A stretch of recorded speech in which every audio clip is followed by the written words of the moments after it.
न वाचलेला लेखक किंवा न वाचून मोठा झालेला लेखक ही गोष्ट जगातल्या फक्त एकाच भाषेत शक्य आहे, ती म्हणजे मराठी. त्या व्यतिरिक्त जगात कोणतीही अशी भाषा नाही की ज्याच्यामध्ये एखादा लेखक वाचत नाही आणि तो मोठा लेखक म्हणून मान्यता पाहू शकतो. त्यामुळे वाचन ही लेखनाची पूर्वअट आहे. इन्स्टंट ग्रॅटिफिकेशन हा एक सोशल मीडियाचा म्हटलं तर गुण आहे, म्हटलं तर दोष आहे.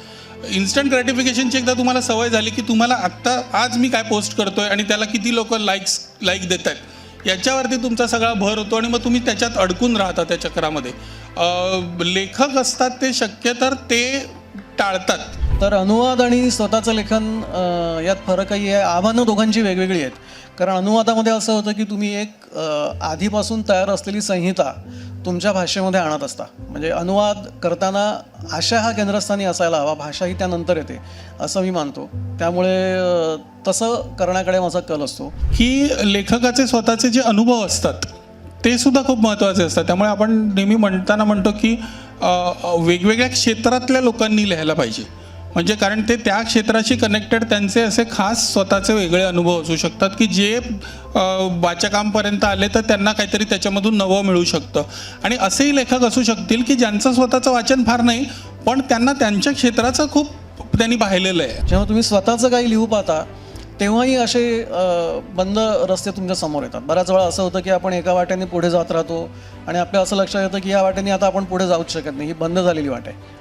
मग तुम्हाला पुन्हा मागे येऊन परत तुम्हाला चौकात उभं राहावं लागतं आणि चारही बाजूचे रस्ते धुंडाळावे लागतात. इथल्या कुठल्या रस्त्याने मी गेलो तर मला जास्त पुढे जाता येईल आणि मला जिथपर्यंत पोचायचं आहे तिथपर्यंत पोचता येईल का, हे शोधत शोधत वाट काढत राहणं हे स्वतःच्या किंवा सर्जनशील लेखनातलं सगळ्यात मोठं आव्हान असतं. इश्क एक मीर भारी पत्थर है कब ये तुझ नातवा से उठता है, की मीर तुझ्यासारख्या अशक्त माणसाकडून प्रेमाचा एवढा अवजर खडक कसा काय उचलला जाणार. तर हे मला स्वतःच्या आणि कादंबरीच्या बाबतीत नेहमी खरं वाटतं. त्यामुळे तो दगड उचलण्याचा मी प्रयत्न करतोय. आता एकदा उचलला गेला की मी सांगेन मग उचलला म्हणून. पण नमस्कार. लोकसत्ता अभिजात लीट फेस्टमध्ये तुम्हा सगळ्यांचं मनपूर्वक स्वागत. सारस्वत बँक प्रस्तुत लोकसत्ता अभिजात लीट फेस्ट, सहप्रायोजक केसरी टूर्स आणि या कार्यक्रमाला सहाय्य लाभलंय कौटिल्य मल्टीक्रिएशन्स आणि CFS. या कार्यक्रमाचे पावर्ड बाय पार्टनर आहेत कालनिर्णय. साहित्य, संगीत, नाट्य, चित्रपट, कला प्रकाराचं कोणतंही स्वरूप असो, या प्रत्येक कलेच्या भावनेत मराठी संस्कृती रुजली आहे. जुन्या नव्याचा साहित्य सेतू बांधत, परंपरा जपत, आधुनिकतेला आत्मसात करत ही मराठी संस्कृती मोठी होती आहे, तिचं ऐश्वर्य बहरत आहे. प्रत्येक काळात नव्यानं फुलत जाणाऱ्या या मराठी संस्कृतीच्या, या विचार विश्वाचा आणि अभिजात परंपरेचा उत्सव म्हणजे लोकसत्ता अभिजात लीट फेस्ट. तुम्हा सगळ्यांचं पुन्हा एकदा या कार्यक्रमात मनपूर्वक स्वागत. बदलणारा प्रत्येक काळ नवीन लेखक घडवत असतो. हा प्रत्येक काळ नव्या लेखनयुगाच्या मार्गावर असतो. उद्या लोकप्रिय होणारं साहित्य आज जन्माला येत असतं आणि म्हणूनच या लेखन निर्मितीच्या प्रवासाचं दर्शन घडवणारं आणि या प्रवासाला एक दिशा देणारं आजचं आपलं हे सत्र आहे, उद्याचे लेखक घडताना. या सत्रामध्ये आपण ऐकणार आहोत कथाकार, पटकथाकार, कादंबरीकार, समीक्षक गणेश मतकरी यांना आणि आपल्या निरीक्षण शैलीतून केलेल्या लिखाणाने लोकांना, अनेकांना त्यांच्या साहित्यप्रेमात पाडलेले आघाडीचे लेखक निखिलेश चित्रे यांना. मी लोकसत्ताचे प्रतिनिधी पंकज भोसले यांना विनंती करते त्यांनी या दोन्ही मान्यवरांना व्यासपीठावर घेऊन यावं आणि या पुढची सूत्र मी पंकज सरांकडे सुपूर्त करते. नमस्कार, मी पंकज भोसले. लोकसत्ता लीट फेस्टमध्ये तुमचं स्वागत. दोघंजणं म्हणजे आम्ही तिघंजणं जवळजवळ 20-30 वर्ष जवळजवळ एकमेकांना ओळखतो आहे आणि DVD काळापासून आम्ही एकत्र मित्र आहोत. ते वेगवेगळे रस्त्यांवरती आम्ही DVD गोळा करायचो. तेव्हाही कधी आम्ही लेखनावर चर्चा केली नाही. त्याच्यानंतर पुस्तक सिनेमावरती लिहित होतो एकत्र काळात, त्यावेळी लिखाणावर चर्चा केली नाही. आता पुस्तकं आली, फिक्शन लिहिलं. आता बऱ्यापैकी ह्यांचे तर खूपच पुस्तकं आलेली आहेत, आमची थोडीशी पुस्तकं आलेली आहेत फिक्शनची.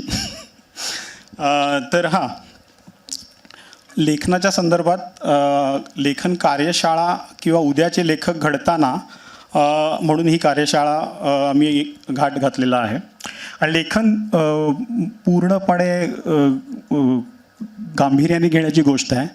ती असं छंद म्हणून किंवा मला आवड आहे म्हणून मी लेखन करतो आहे, तर त्याच्यामध्ये खूप सारं इश्यू होतात हे की मला अलवार, अनवट या शब्दांनी लिहिणाऱ्या लेखकांचा खूप राग येतो. हे राग येतो म्हणजे खूप सोपं लिहिता येतं माणसांना, आणि मी बातम्यांमध्ये 18-1 वर्ष काम केल्यामुळे मला ते अनवट, अलवार आणि त्याच्यानंतर म्हणजे खूप अलवार आणि अनवट हे जे असतात ते आनंदी लोक खूप लिहितात, आणि जे खूपच दुःखी असतात ते दाहक अनुभव लिहितात.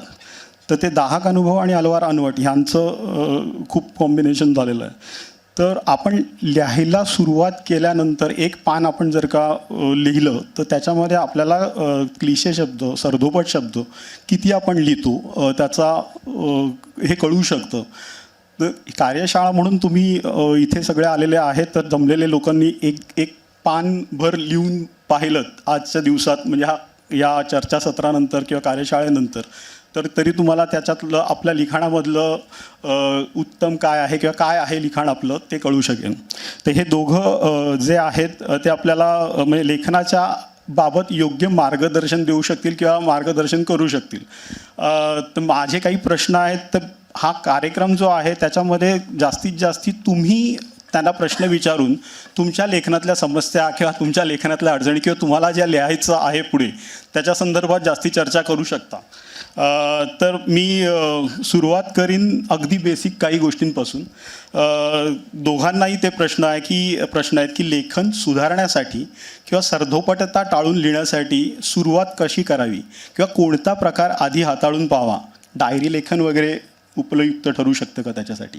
तुम्ही प्रश्न विचारायचे तर खरं म्हणजे पंकजला विचारू शकता, कारण पंकजचं लेखन अनेकांनी वाचलेलं आहे. लोकसत्तामध्ये कसं कन्सिस्टंटली वाचत असतात, त्याची पुस्तकं आलेली आहेत. त्यामुळे खरं म्हणजे आम्हाला कोणालाही तुम्ही विचारलं तरी त्याची काही हरकत. तुझा प्रश्न आहे सुरुवात कशी करायची? हां, लेखनाला सुरुवात म्हणजे लेखन सुधारण्यासाठी किंवा सरधोपटा टाळून लिहिण्यासाठी सुरुवात कशी करायची आणि कोणता प्रकार त्याच्यासाठी हाताळणं गरजेचं आहे, किंवा डायरी लेखनाने सुरुवात मोस्टली सगळ्यांची होते.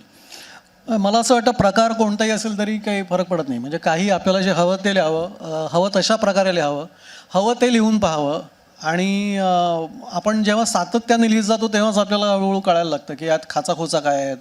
आणि सगळ्यात महत्त्वाचं म्हणजे लिहिण्याची पूर्वअट ही वाचन आहे. हे मी इथे मुद्दा अधोरेखित करू इच्छितो की न वाचलेला लेखक किंवा न वाचून मोठा झालेला लेखक ही गोष्ट जगातल्या फक्त एकाच भाषेत शक्य आहे, ती म्हणजे मराठी. त्या व्यतिरिक्त जगात कोणतीही अशी भाषा नाही की ज्याच्यामध्ये एखादा लेखक वाचत नाही आणि तो मोठा लेखक म्हणून मान्यता पाहू शकतो. त्यामुळे वाचन ही लेखनाची पूर्वअट आहे. मी हे एवढ्यासाठी सुद्धा म्हणतो आहे, म्हणजे या प्रश्नाला अनुषंगून की जेव्हा आपण खूप चौफेर वाचत जातो तेव्हा आपल्याला हे लक्षात येत जातं की आपण चाकाचा दुसऱ्यांदा शोध लावायला जात नाही. म्हणजे आपल्याला कळतं की हे आपण लिहू पाहतोय की आपल्याला काहीतरी भन्नाट सुचलं असं वाटतं, पण आपल्याला माहिती असतं की हे याहून चांगलं आधी कोणीतरी लिहिलेलं आहे. त्यामुळे मग ते तशा प्रकारे न लिहिता वेगळ्या प्रकारे लिहून बघण्याची आपली एक हळूहळू सवय तयार होत जाते. म्हणजे वाचनामुळे तुम्हाला लेखनाचं एक विशिष्ट भान येतं, तुमची जाणीव लेखनाच्या अंगाने विकसित होत जाते.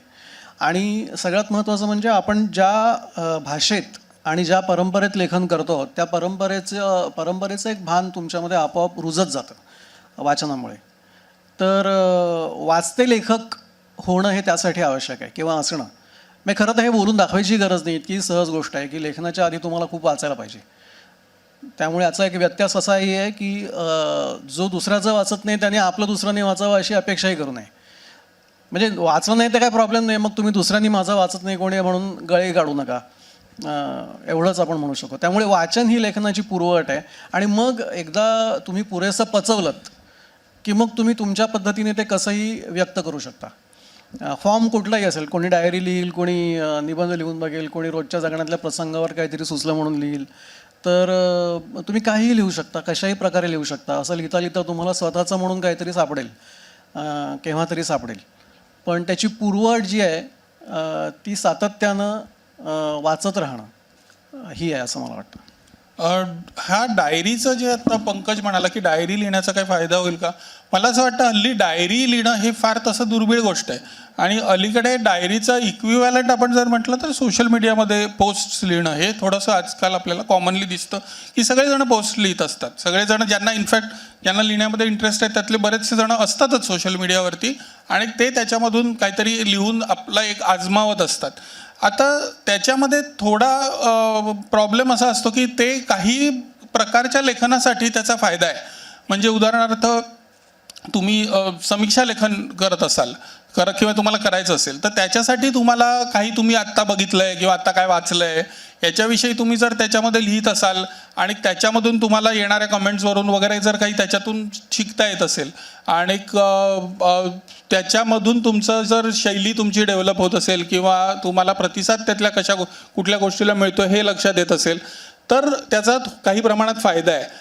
बऱ्याच वेळा मी असं पाहिलं आहे की लोक अनेक जर्म्स त्यांना सुचलेले म्हणजे ज्यांच्यामध्ये आपल्याला दिसतं की ह्या लोकांमध्ये लेखनाचं पोटेन्शियल आहे, यांना चांगल्या कल्पना सुचत आहेत असं आपल्याला बऱ्याच वेळा लक्षात येतं.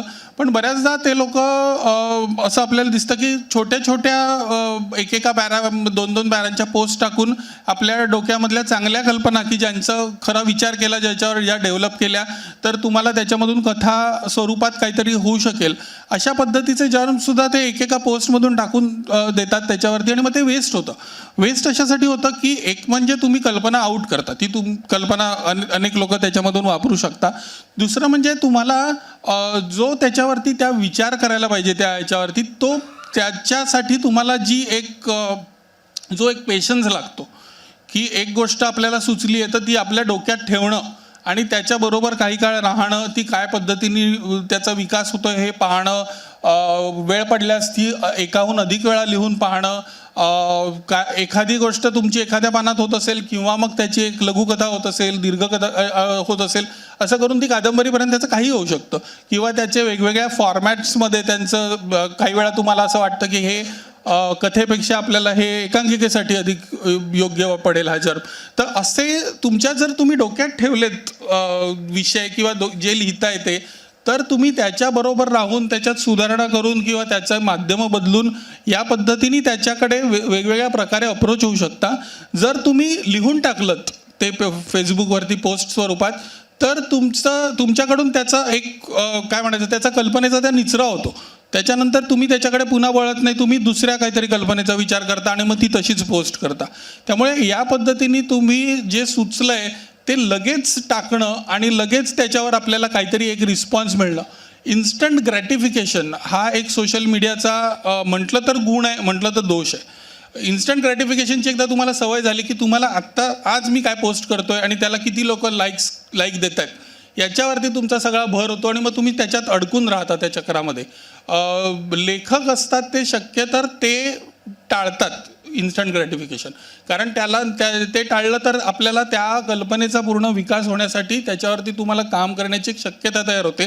आणि हे मला वाटतं जर तुम्हाला गंभीरपणे लिहायचं असेल तर तुम्ही ही गोष्ट करणं आवश्यक आहे की सतत आपल्याला सुचलेली फेसबुकवर टाकू नका, ट्विट करू नका. तुम्हाला तुमच्याकडे डोक्यामध्ये काहीतरी राहिलं पाहिजे आणि तरच तुम्हाला त्याचा अधिक उपयोग होऊ शकेल. पण हे झालं आत्ताच्या काळातलं हे सगळं. तुम्ही जेव्हा सुरुवातीला केलं लेखन तर त्याच्याबाबत जरा सांगितलं तर बरं होईल, कारण तुम्ही पहिले सुरुवातीला सिनेमा परीक्षणापासून सुरुवात केली आणि मग नंतर वेगवेगळ्या माध्यमांमध्ये गेलात.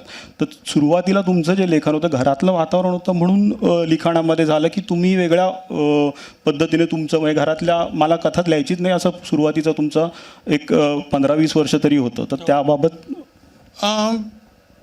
जर माहीत नसेल इथे कोणाला तर माझे वडील रत्नाकर मतकरी जे प्रसिद्ध नाटककार आपल्याकडचे आणि गूढकथाकार म्हणून त्यांची कीर्ती आहे.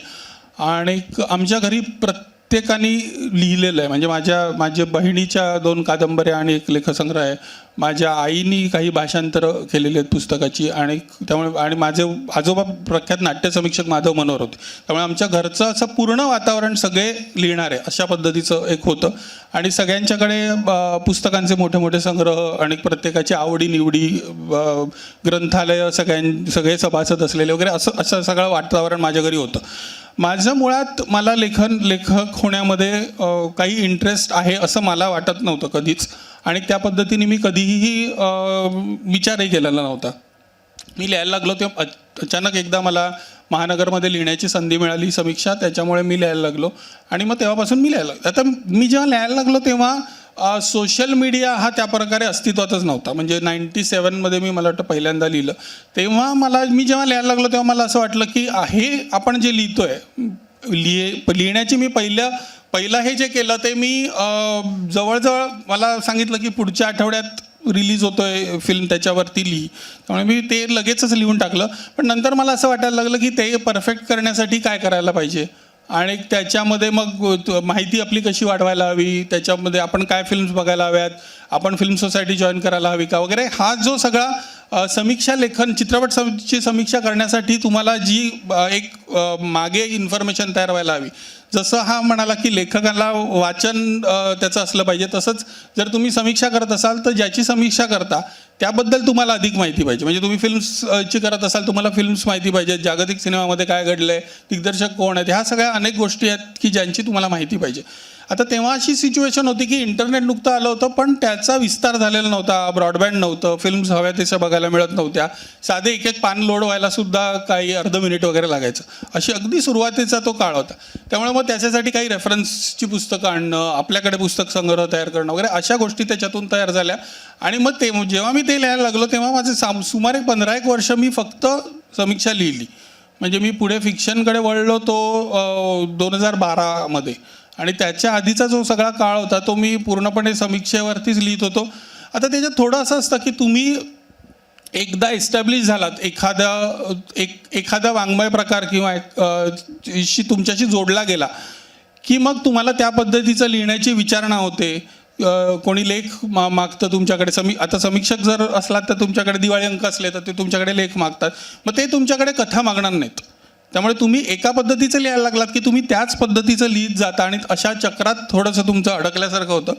आणि मला सुद्धा तेव्हा माझं असं डोक्यामध्ये होतं की आपण समीक्षा लिहित असलो तर तो एक प्रकारे माझे आजोबा नाट्य समीक्षक होते, त्यामुळे थोडंसं त्यांच्याकडून आपल्याकडे आलं असेल असं एक माझ्या डोक्यात होतं. आणि माझी बहीण फिक्शन लिहायची, त्यामुळे तिच्याकडे बाबांकडनं आलं असं माझं एक अप्रत्यक्षपणे डोक्यात होतं.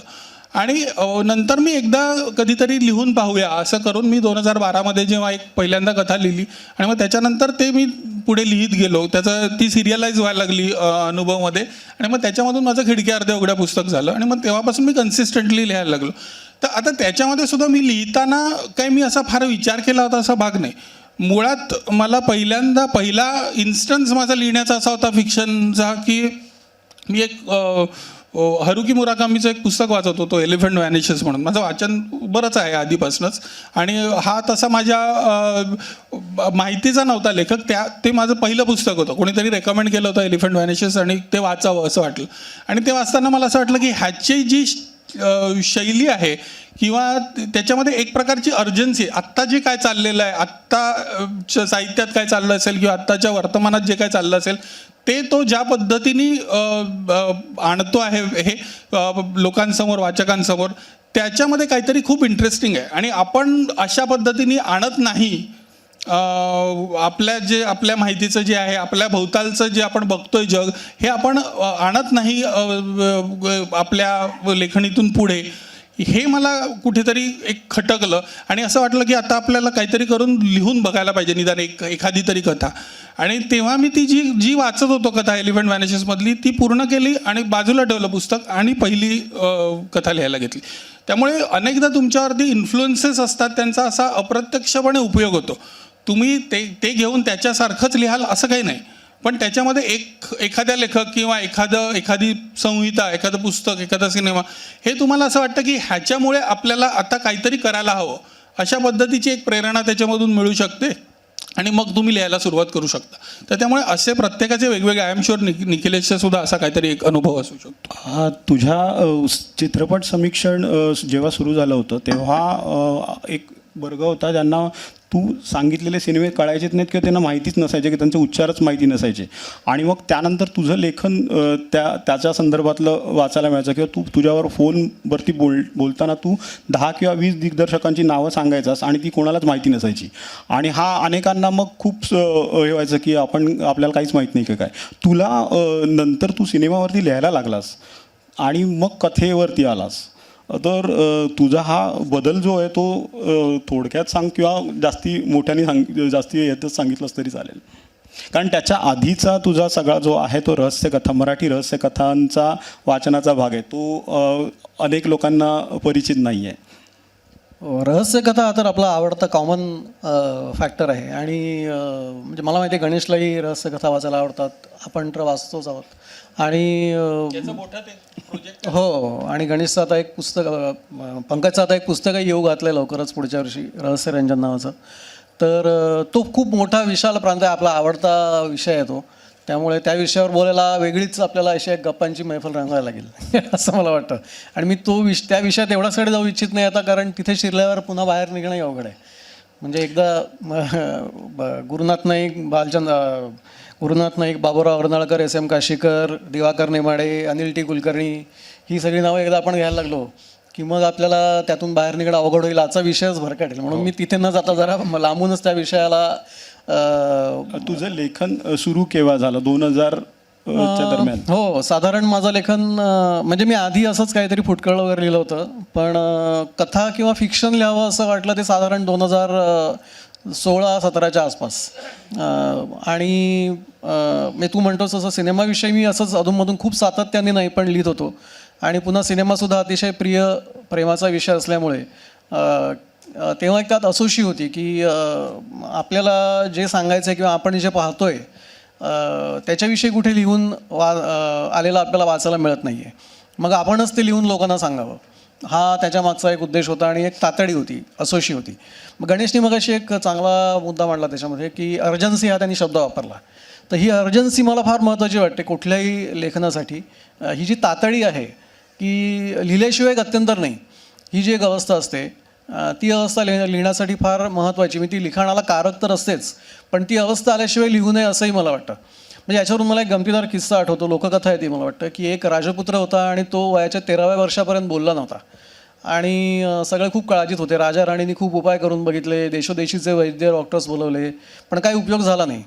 तर 13व्या वर्षापर्यंत हा राजपुत्र बोलत नव्हता. एक दिवस असं झालं की 13व्या वर्षानंतर तो सकाळी काहीतरी न्याहारी करत होता आणि न्याहारी करताना तो अचानक राजपुत्र बोलायला लागला. आणि त्याने उच्चारलेलं पहिलं वाक्य होतं, भाकरी करपलेली आहे. तर ते ऐकून सगळ्यांना खूप आनंद झाला की राजपुत्र बोलत नव्हता, आता बोलायला लागला आहे. मग सगळ्यांनी त्याचं कौतुक वगैरे केलं, आनंदोत्सव साजरा झाला. राजाने त्याला विचारलं की अरे तू आज बोलतोस, तू एवढी वर्ष का नाही बोललास, 13 वर्ष का बोलला नाहीस? तर तो म्हणाला की 13 वर्षापर्यंत भाकऱ्या चांगल्या होत्या. बोलण्याची अर्जन्सी किंवा तातडी जेव्हा निर्माण होते तेव्हाच बोलावं लागतं. त्यामुळे तसंच लेखनाचं आहे की लेखनाची तातडी जेव्हा निर्माण होईल तेव्हा लिहावं लागतं. तर तुझ्या मुद्द्याकडे परत वळत मी सांगतो की सिनेमाविषयी मला खूप आतून असं वाटत होतं की आपल्याला जे आवडणारे सिनेमे आहेत, जे आवडणारे दिग्दर्शक आहेत, त्याच्याविषयी आपल्याला आपल्या भाषेत कुठे काही वाचायला मिळत नाही, मग ते आपणच लिहावं, आपणच त्याच्याविषयी लोकांना सांगावं. बेसिकली हा जो आनंद आहे त्यातून मिळणारा तो आपण आपल्या भाषेतल्या वाचकांबरोबर शेअर करावा. म्हणून मी सिनेमाविषयी अधूनमधून लिहित होतो. आणि नंतर मग एक टप्पा असा आला की सिनेमापेक्षा म्हणजे नॉन फिक्शन किंवा लेखांपेक्षा वेगळं असं काहीतरी सांगावं असं वाटायला लागलं. काही प्रतिमा खूप तीव्रतेने प्रतीत व्हायला लागल्या. काही स्वप्न, म्हणजे मला पहिल्यापासून स्वप्न लक्षात राहतात आणि बऱ्याचदा असं होतं की वास्तवातले अनुभव आणि आपण पाहिलेलं स्वप्न या अनुभवांची सरमिसळ होते. म्हणजे एखादी स्मृती येते आणि असं वाटतं की हे आपण पाहिलेल्या स्वप्नातलं होतं की हे आपण प्रत्यक्ष अनुभवलं होतं, हे कधी कधी नीट आठवत नाही. तर मग मी एक प्रयोग असा करून बघितला की त्या अशा ज्या काही धूसर सीमेवरच्या आठवणी किंवा स्मृती आहेत त्यांचं रूपांतर जर आपण कथेत केलं तर काय होईल. त्यामुळे मी त्या स्वप्नांचं किंवा स्वप्न वास्तवांचं रूपांतर कथेत करून बघायला लागलो आणि त्यात मला मजा यायला लागली. म्हणून मग मी एक सूत्र म्हणा किंवा पात्रांचा एक प्रदेश किंवा अवकाश घेऊन त्या पात्रांच्या एकमेकींशी निगडीत असलेल्या अशा काही कथा लिहिल्या. त्यापुढे नंतर भूषण कोलते इथे बसलेला त्यांनी पपायरस प्रकाशनतर्फे प्रसिद्ध केला, गॉगल लावलेला घोडा या नावाने. तो माझा एकच कथासंग्रह आत्तापर्यंत प्रसिद्ध झालेला आहे. पण तुझे अनुवाद आलेले आहेत आणि मला वाटतं 10-1 वर्ष तू अनुवाद करतो. तुझं आडवाटेच्या पुस्तकांच्या संदर्भातलं आलेलं आहे. तुला स्वतंत्र लेखन आणि अनुवाद यात जास्त आनंददायक काय वाटतं आणि आव्हानात्मक काय वाटतं? हा फार खरं तर तुझी 3 पुस्तकं मला वाटतं 3 की 4 पुस्तकं तुझी अनुवादित येत आहेत. अनुवाद मी जेवढे अनुवाद जे केलेत त्याच्यापैकी खूप कमी प्रसिद्ध झालेत. आता वाटेवर आहेत काही, पण एकतर अनुवाद हे माझं उपजीविकेचं माध्यम आहे, त्यामुळे त्याच्याकडे मी एका वेगळ्या नजरेनेही बघतो. पण ते माझं आवडीचं क्षेत्रही आहेच अर्थात, त्यामुळेच मी ते उपजीविकेसाठी निवडलं, हेही तितकंच खरं. तर अनुवाद आणि स्वतःचं लेखन यात फरकही आहे. आव्हानं दोघांची वेगवेगळी आहेत. कारण अनुवादामध्ये असं होतं की तुम्ही एक आधीपासून तयार असलेली संहिता तुमच्या भाषेमध्ये आणत असता आणि संहिता आणता म्हणजे आपण त्या संहितेचा आशय आपल्या भाषेत आणत असतो. म्हणजे माझा रोख हा आशयलक्षी अनुवादावरती असतो, भाषालक्षी अनुवादावर नाही. म्हणजे अनुवाद करताना आशय हा केंद्रस्थानी असायला हवा, भाषा ही त्यानंतर येते असं मी मानतो. त्यामुळे तसं करण्याकडे माझा कल असतो आणि आव्हानंही त्याच प्रकारची असतात. हां, म्हणजे कसं आहे की समजा एक सुटं जर आपण बघितलं की एका वाक्याचा आपण एका भाषेतून समजा स्पॅनिशमधून मराठीत अनुवाद करतो आहे किंवा इंग्लिशमधून मराठीमध्ये अनुवाद करतो आहे, तर त्या वाक्याचा अनुवाद करणं किंवा एखाद्या परिच्छेदाचा अनुवाद करणं आणि त्या संपूर्ण संहितेचा अनुवाद करणं यात फरक आहे. त्या संपूर्ण संहितेचा आशय आधी लक्षात घेऊन की या लेखकाला नेमकं काय म्हणायचं आहे, या लेखनाचा गाभा नेमका कशा प्रकारचा आहे, त्यांनी हे ज्या भाषेत व्यक्त केलं आहे किंवा ज्या शैलीत व्यक्त केलं आहे त्या शैलीची अपरिहार्यता काय आहे, आणि या सगळ्या घटकांची बेरीज म्हणजे त्या संहितेचा आशय. तो आशय, त्या आशयावर तुमची एकदा पकड आली हा शब्द जरा अतिशयोक्त ठरेल. तो आशय तुम्हाला एकदा लक्षात आला की मग तो आशय किंवा तो ऐवज तुमच्या भाषेत कसा आणायचा याचे मार्ग तुम्हाला शोधावे लागतात. आणि भाषांतरातली आव्हानंही ते मार्ग शोधण्यातली आव्हानं असतात. आशय आणि शैली या दोन्ही गोष्टी आल्या पाहिजेत. अर्थात हां, परवा लेत्रांजेच्या बद्दल बोलताना बरोबर सांगितलं की त्यांनी केलेले काम्यूनी केलेले प्रयोग हो, मराठीत आणताना त्यांनी काय पद्धतीने केले, अगदी त्याच्याबद्दल पण बोलू शकतो. अगदी बरोबर. म्हणजे शैली ही आशयाचा एक अभिन्न किंवा अविभाज्य भाग असतो. शैली आशयामध्ये बऱ्याचदा विरघळून गेलेली असते. श्रेष्ठ कलाकृतीत आपण बघतो की शैली तुम्हाला वेगळी काढता येत नाही. त्यामुळे जेव्हा तुम्ही आशयाचा अनुवाद करता तेव्हा तुम्हाला शैलीचाही अनुवाद करायला लागतो. आणि म्हणून मी म्हणतो की अनुवाद हा आशयाचा असतो किंवा आता आपण म्हणतो तसं शैलीचा असतो. भाषा ही नंतर येते, भाषा एक साधन असतं. त्यामुळे ही आव्हानं अनुवाद करताना नेहमी समोर येतात. त्यातून मार्ग काढणं जिकिरीचं असतं तसंच आनंदाचं असतं. ते मार्ग काढताना कधी कधी तुमची दमछाक होते, तुम्हाला कधी एक वाट बंद झाली की दुसरी वाट शोधावी लागते. अनेक वेळा तुम्हाला नोएंडच्या पाट्या दिसलेले रस्ते येतात, तर त्यामुळे ज्याला बंद गली म्हणतात हिंदीत तसे, मग तिथून तुम्हाला मागे वळून परत नव्याने सुरुवात करायला लागते. हे करणं जेवढं दमवणारं तेवढंच आनंद देणारं असतं. त्यामुळे अनुवादाचा आनंद आणि अनुवादाची आव्हानं ही वेगळी असतात. जेव्हा तुम्ही स्वतःचं काही लिहू पाहता तेव्हाही असे बंद रस्ते तुमच्या समोर येतात. बऱ्याच वेळा असं होतं की आपण एका वाटेने पुढे जात राहतो आणि आपल्या असं लक्षात येतं की या वाटेने आता आपण पुढे जाऊच शकत नाही, ही बंद झालेली वाट आहे. मग तुम्हाला पुन्हा मागे येऊन परत तुम्हाला चौकात उभं राहावं लागतं आणि चारही बाजूचे रस्ते धुंडाळावे लागतात. इथल्या कुठल्या रस्त्याने मी गेलो तर मला जास्त पुढे जाता येईल आणि मला जिथपर्यंत पोचायचं आहे तिथपर्यंत पोचता येईल का, हे शोधत वाट काढत राहणं हे स्वतःच्या किंवा सर्जनशील लेखनातलं सगळ्यात मोठं आव्हान असतं. आणि असे खूप कमी लेखक असतील की ज्यांना आपल्याला काय लिहायचं आहे सगळं आधीच माहिती असेल. असे खूप कमी लेखक असतील. त्यामुळे आपण जसे लिहितो तसे आपण शोधत जातो आणि आपण जसे शोधत जातो तशा आपल्याला वाटा सापडत जातात. त्यामुळे ही अत्यंत लवचिक आणि सतत सुरू राहणारी डायनॅमिक अशी प्रक्रिया असते. त्यामुळे स्वतःच्या लेखनातली आव्हानं ही जास्त आतल्या बाजूला अंतर्मुख करायला लावणारी असतात आणि भाषांतराची आव्हानं ही जास्त बहिर्मुख असतात असं मला वाटतं. एक मिनिट, मगाशी निखिलेशच्या बोलण्यात एक मुद्दा आला, तो मला मगाशी म्हणजे एकदम पहिल्या प्रश्नात जेव्हा तो वाचनाविषयी बोलला की लेखकांनी वाचक असायला हवं, त्याच्याबद्दलचं मला एक तेव्हा सुचलं होतं. ते मला वाटतं थोडंसं ते इलॅबोरेट करायला पाहिजे. लेखकांनी वाचक असायला हवं हे तर मान्यच आहे, पण त्याच्यामध्ये बरोबर असंही आहे की लेखकाचे स्वतःचे जे अनुभव असतात ते सुद्धा खूप महत्त्वाचे असतात. त्यामुळे आपण नेहमी म्हणतो की वेगवेगळ्या क्षेत्रातल्या लोकांनी लिहायला पाहिजे. म्हणजे कारण ते त्या क्षेत्राशी कनेक्टेड त्यांचे असे खास स्वतःचे वेगळे अनुभव असू शकतात की जे वाचकांपर्यंत आले तर त्यांना काहीतरी त्याच्यामधून नवं मिळू शकतं. आणि असेही लेखक असू शकतील की ज्यांचं स्वतःचं वाचन फार नाही, पण त्यांना त्यांच्या क्षेत्राचं खूप त्यांनी पाहिलेलं आहे आणि मग त्याच्यामधून त्यांच्यामध्ये प्रत्येकामध्ये एखादं पुस्तक असतं असं म्हणतात. तर तसं त्यांच्यामध्ये त्यांच्या विषयाचं भान असलेलं ते पुस्तक त्यांच्याकडे नक्कीच असू शकतं. त्यामुळे प्रत्येकानेच आपण ज्या क्षेत्राशी संबंधित आहोत किंवा आपले अनुभव ज्या पद्धतीचे आहेत त्याच्याशी रिलेटेड काहीतरी तुमचं वाचन फार असेल नसेल तरीसुद्धा लिहून बघण्यासारखी एक ही असते. जर तुमचं वाचन इतर असेल किंवा जर तुमचे इंटरेस्ट इतर असतील किंवा जर तुम्हाला आणखीन सुचत असेल तर तुम्ही एकदा ते तुमचं एक पुस्तक लिहून झालं की मग तुमचं पुढचं पुस्तक कुठलं आहे हे त्या सगळ्या बाकीच्या परिप्रेक्ष्यातून तयार होतं. पण तुमचं आयुष्याच्या शैलीशी निगडीत जे काय आहे तसं तुमचं निदान एखादं पुस्तक तरी तुम्ही स्वतंत्रपणे मला वाटतं वाचनाशिवाय सुद्धा लिहू शकत असाल. मला एक प्रश्न पडतो कायम, म्हणजे दरवर्षी किमान 7 कथा तुमच्या येतात. 5 आहेत, यावर्षी 5 आहेत. तर त्या कथा सुचण्याची प्रक्रिया काय असते आणि त्यानंतरचा काळ किती हे असतो? कारण प्रत्येक महत्त्वाच्या दिवाळी अंकामध्ये दीपावली असेल, मौज असेल, हंस असेल, त्याच्यात तुमची कथा असते.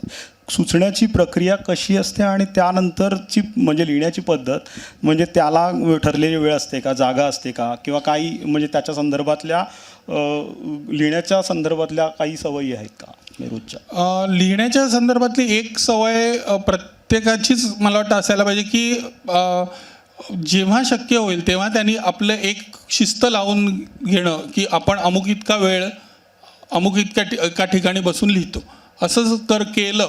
आता असे अनेक लेखक आहेत की ज्यांनी वेगवेगळे ठिकाणी बसून लिहिलेलं आहे किंवा काही कल्पना जॉट डाऊन केल्या कुठेतरी आणि नंतर जाऊन ते इलॅबोरेट केलं वगैरे, असे अनेक लेखक वेगवेगळ्या पद्धतीचे आहेत. पण बऱ्याचदा असं असतं आणि बऱ्याच मोठ्या लेखकांनी याबद्दल लिहिलेलं आहे की स्वतःची एक जागा असली, स्वतःची एक सवय असली, स्वतःला एक वेळ ठरलेली असली की त्याचा उपयोग होतो.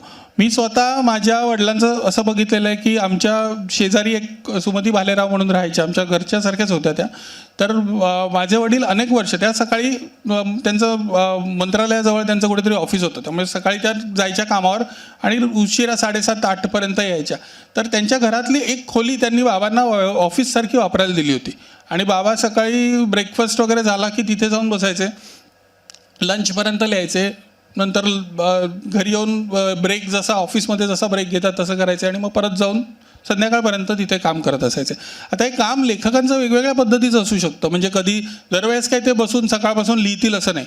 काही वेळा काही वाचायचं असू शकेल, काही वेळा काही प्रूफ चेक करायची असू शकतील किंवा कसल्या गोष्टीचा रिसर्च असू शकेल. अशी वेगवेगळ्या पद्धतीची कामं असतात. पण त्याच्यामध्ये एक सवय होणं तिथे जाऊन बसण्याची, याचा एक तुम्हाला त्या डिसिप्लिनचा फायदा होतो. आता तुम्हाला असेही लेखक आहेत की जे म्हणतील की जेव्हा मला सुचतं तेव्हाच मी लिहितो आणि एरवी मी लिहित नाही. पण तुम्ही जर कन्सिस्टन्सी तुम्हाला हवी असेल लिहिण्यामध्ये तर सर्व मोठे लेखक ज्यांनी कन्सिस्टंटली खूप काळ लिहिलेलं आहे त्यांनी अशा पद्धतीची सवय लावून घेतलेली आहे. याचं मला वाटतं ऑन रायटिंग नावाचं एक स्टीवन किंगचं पुस्तक आहे, त्याच्यात त्यांनी असं म्हटलं आहे की त्याला पण या पद्धतीची त्याची स्टडी होती त्याच्याकडे आणि त्यांनी म्हटलं आहे की म्यूज येणार असेल तुमच्याकडे तुम्हाला भेटायला, म्यूज म्हणजे त्याला जे लिहिण्याची एक स्फूर्ती येणार असेल तर त्या स्फूर्तीला सुद्धा कळलं पाहिजे की तुम्ही कुठे सापडाल. त्यामुळे तुम्ही जर एका विशिष्ट जागी असाल तर त्यावेळेस तुम्हाला एक इन्स्पिरेशनची शक्यता ही अधिक वाढते काही प्रमाणात, जर तुम्ही सवयीने ते करत असाल. अदरवाईज ते तुम्ही तुमच्या आयुष्यात बिझी असाल आणि कधीतरीच सुचलं तर ते तुम्हाला मग क्वचित काही वेळा सुचेल. कन्सिस्टन्सी जर असेल तर त्याच्यामध्ये एक जागा हवी. तर माझ्याकडे या पद्धतीची माझी एक खोली आहे की ज्याच्यामध्ये माझी पुस्तकं आहेत, माझं रायटिंग टेबल आहे. मी मुळात आर्किटेक्ट आहे शिक्षणाने, पण मी प्रॅक्टिससुद्धा केलेली आहे काही वर्ष. मी साधारण गेली 10-12 वर्ष पूर्ण वेळ लिहितो, पण त्याच्या आधी मी प्रॅक्टिस केलेली आहे. पण हा जो माझा पूर्ण वेळ लिहिण्याचा काळ आहे त्याच्यामध्ये मी ती एक जागा, एक खोली, एक रायटिंग डेस्क, पुस्तकं माझी जी कामाची आहेत ती, हे सगळं मी मेंटेन केलेलं आहे आणि मी रोज तिथे ऑफिसमध्ये बसल्यासारखं जाऊन तिथे बसून काही एक काम करतो. आता तू जे हे विचारलंस की लिहिण्याची सुचण्याची प्रक्रिया कशी आहे, आता सुचण्याची प्रक्रिया ही वेगवेगळी असू शकते. म्हणजे काही वेळा तुम्हाला खाली वॉकला गेलेलं असताना एखादी इमेज दिसली आणि त्याच्या, आता उदाहरणार्थ एक हे सांगतो, एक माझी विस्लरची आई नावाची गोष्ट आहे की ज्याच्यामध्ये विस्लर नावाच्या चित्रकाराचं त्याच्या आईविषयी त्याने काढलेलं एक चित्र आहे की ज्याच्यामध्ये ते आई अशी साईडला दिसते आणि खुर्ची अशी प्रोफाईलमध्ये ठेवलेली आहे आणि त्याच्यावरती आई बसलेली आहे, असं एक चित्र आहे. तर मी रात्री वॉकला गेलो असताना मला एके ठिकाणी एका भिंतीसमोर एक सिक्युरिटी गार्ड अशी आडवी खुर्ची ठेवून बसलेला दिसला आणि झोपला होता तो त्याच्यामध्ये. तर त्याच्यामुळे मला ते विस्लरचं चित्र आठवलं त्याच्या आईचं की त्या पद्धतीचंच ती इमेज आहे असं मला वाटलं आणि त्याच्यामधून ती विस्लरची आई कथा पुढे तयार झाली. त्याचा ॲक्च्युली ते जे दिसलं त्याच्याशी तसा काही संबंध नाही, पण तरीसुद्धा एखादी इमेज असू शकते, कधी एखादं वाक्य असू शकतं, कधी एखादी कल्पना असू शकते, एखादं उद्धृत असू शकतं, असं कशातूनही हे मिळू शकतं. मला बऱ्याचदा असं झालं की काही वेळा तुमचे जी इमोशन्स तुम्ही लिटरली इमिजिएटली दाखवू शकत नाही, ती दबलेली असतात आतमध्ये, त्याच्यातूनही तुम्हाला काही वेळा इन्स्पिरेशन मिळू शकतं. आता माझी एक यावर्षी हौस मासिकात माझी एक अंडरडॉग्स नावाची कथा आहे. तर ती माझ्याकडे माझा एक ॲलेक्स नावाचा आमच्याकडे कुत्रा होता, तो गेल्या वर्षी वारला कॅन्सरने.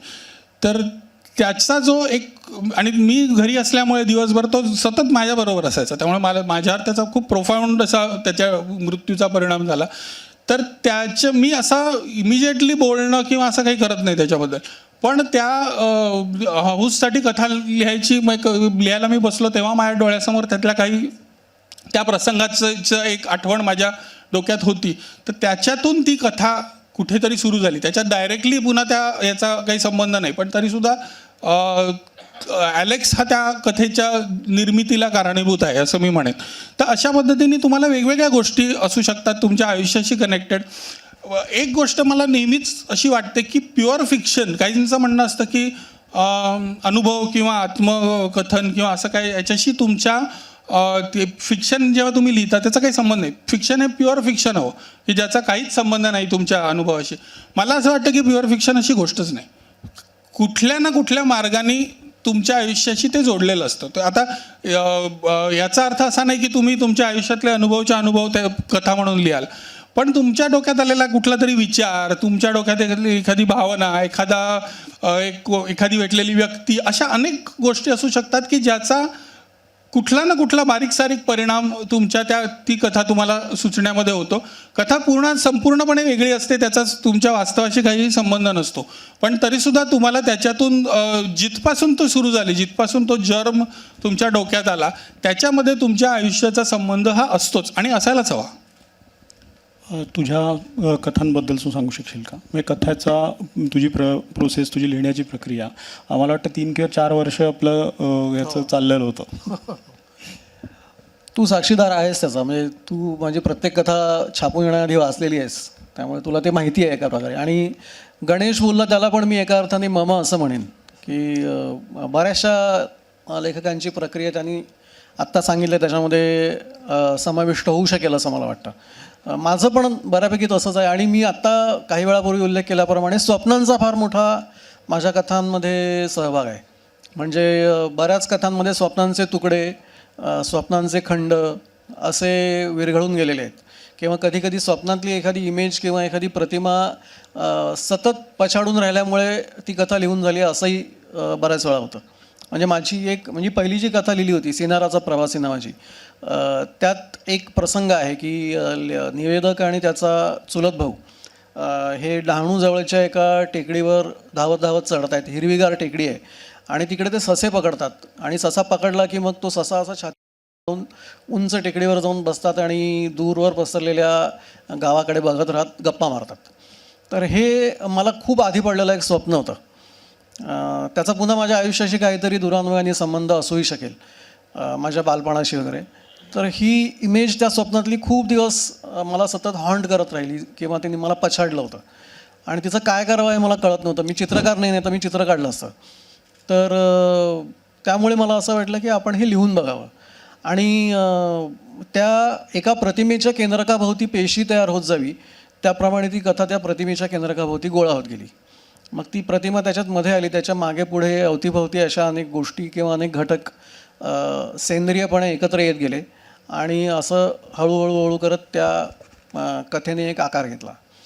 तर असं एका कथेच्या बाबतीत 3-4 कथांच्या बाबतीत झालेलं आहे की स्वप्नातली एखादी प्रतिमा रुतून राहते मनात आणि मग ती कुठेतरी कथेच्या माध्यमातून आपण तो प्रतिमेचा काटा काढतो आणि कथेत त्याला अलगद विरघळू देतो. तर त्यामुळे असंही बऱ्याच वेळा होतं. कधीकधी असं होतं की म्हणजे काही कथांमध्ये मला असं वाटतं की लेखन प्रक्रिया आणि वाचक आणि वाचन प्रक्रिया या सगळ्यांचे परस्पर संबंध तपासणं हा माझा फार जिव्हाळ्याचा आणि आवडता विषय आहे. आणि मला असं वाटतं की मराठीत या प्रकारच्या कथा त्या प्रमाणात म्हणाव्या तशा मी वाचलेल्या नाहीत किंवा तशा लिहून कोणी फारशा लिहिलेल्या नाहीत. तर हा जो प्रांत आहे या प्रांतात थोडीशी मुसाफिरी करणं, त्या प्रांताचा थोडासा धांडोळा घेणं आणि तिथे भटकत असताना जे काही गवसेल ते कथेच्या माध्यमातून व्यक्त करण्याचा प्रयत्न करणं हा माझा एक माझ्या लेखन धडपडीचा कायमचा भाग आहे. त्यामुळे लेखक वाचक संबंध, वाचक लेखक संबंध, पुस्तक एक वस्तू म्हणून पुस्तकाचं आपल्या जगण्यातलं स्थान, संहिता म्हणून पुस्तकाचं आपल्या जगण्यातलं स्थान, हे सगळे माझे जिव्हाळ्याचे विषय असल्यामुळे मी काही लिहिलं तरी बऱ्याच वेळा मग त्यात कुठे ना कुठेतरी डोकावत राहतात. त्यामुळे तोही एक भाग आहे. आणि अर्थात आपण म्हटलं, गणेश म्हणाल तसं की आपल्या आयुष्यातला एखादा प्रसंग, एखादी घटना असते आणि ती कधी कधी क्षुल्लक वाटेल अशीही असते, पण ती आपल्या लक्षात राहून गेलेली असते किंवा कधीतरी अचानक उसळून बाहेर येते आणि तिचं काय करावं हे आपल्याला कळत नाही. त्यामुळे मग तिची कथा होऊन जाते कधी कधी किंवा करावी लागते. कथा करावी लागते हा शब्द मी मुद्दाम अवतरणात घालून इकडे वापरतो आहे, कारण कधी कधी कथा कराव्या लागतात. त्यामुळे तशी ती कथा कधी कधी मी केलेली आहे. आणि मग याशिवाय सुद्धा बरेच मार्ग असतात. पण आता कसं आहे की मी जेमतेम मोजून 15-16 कथा आयुष्यात आत्तापर्यंत लिहिलेल्या आहेत. त्यामुळे मी असं म्हणेन की माझा या क्षेत्रातला अधिकार मर्यादित आहे गणेश आणि पंकजच्या तुलनेत.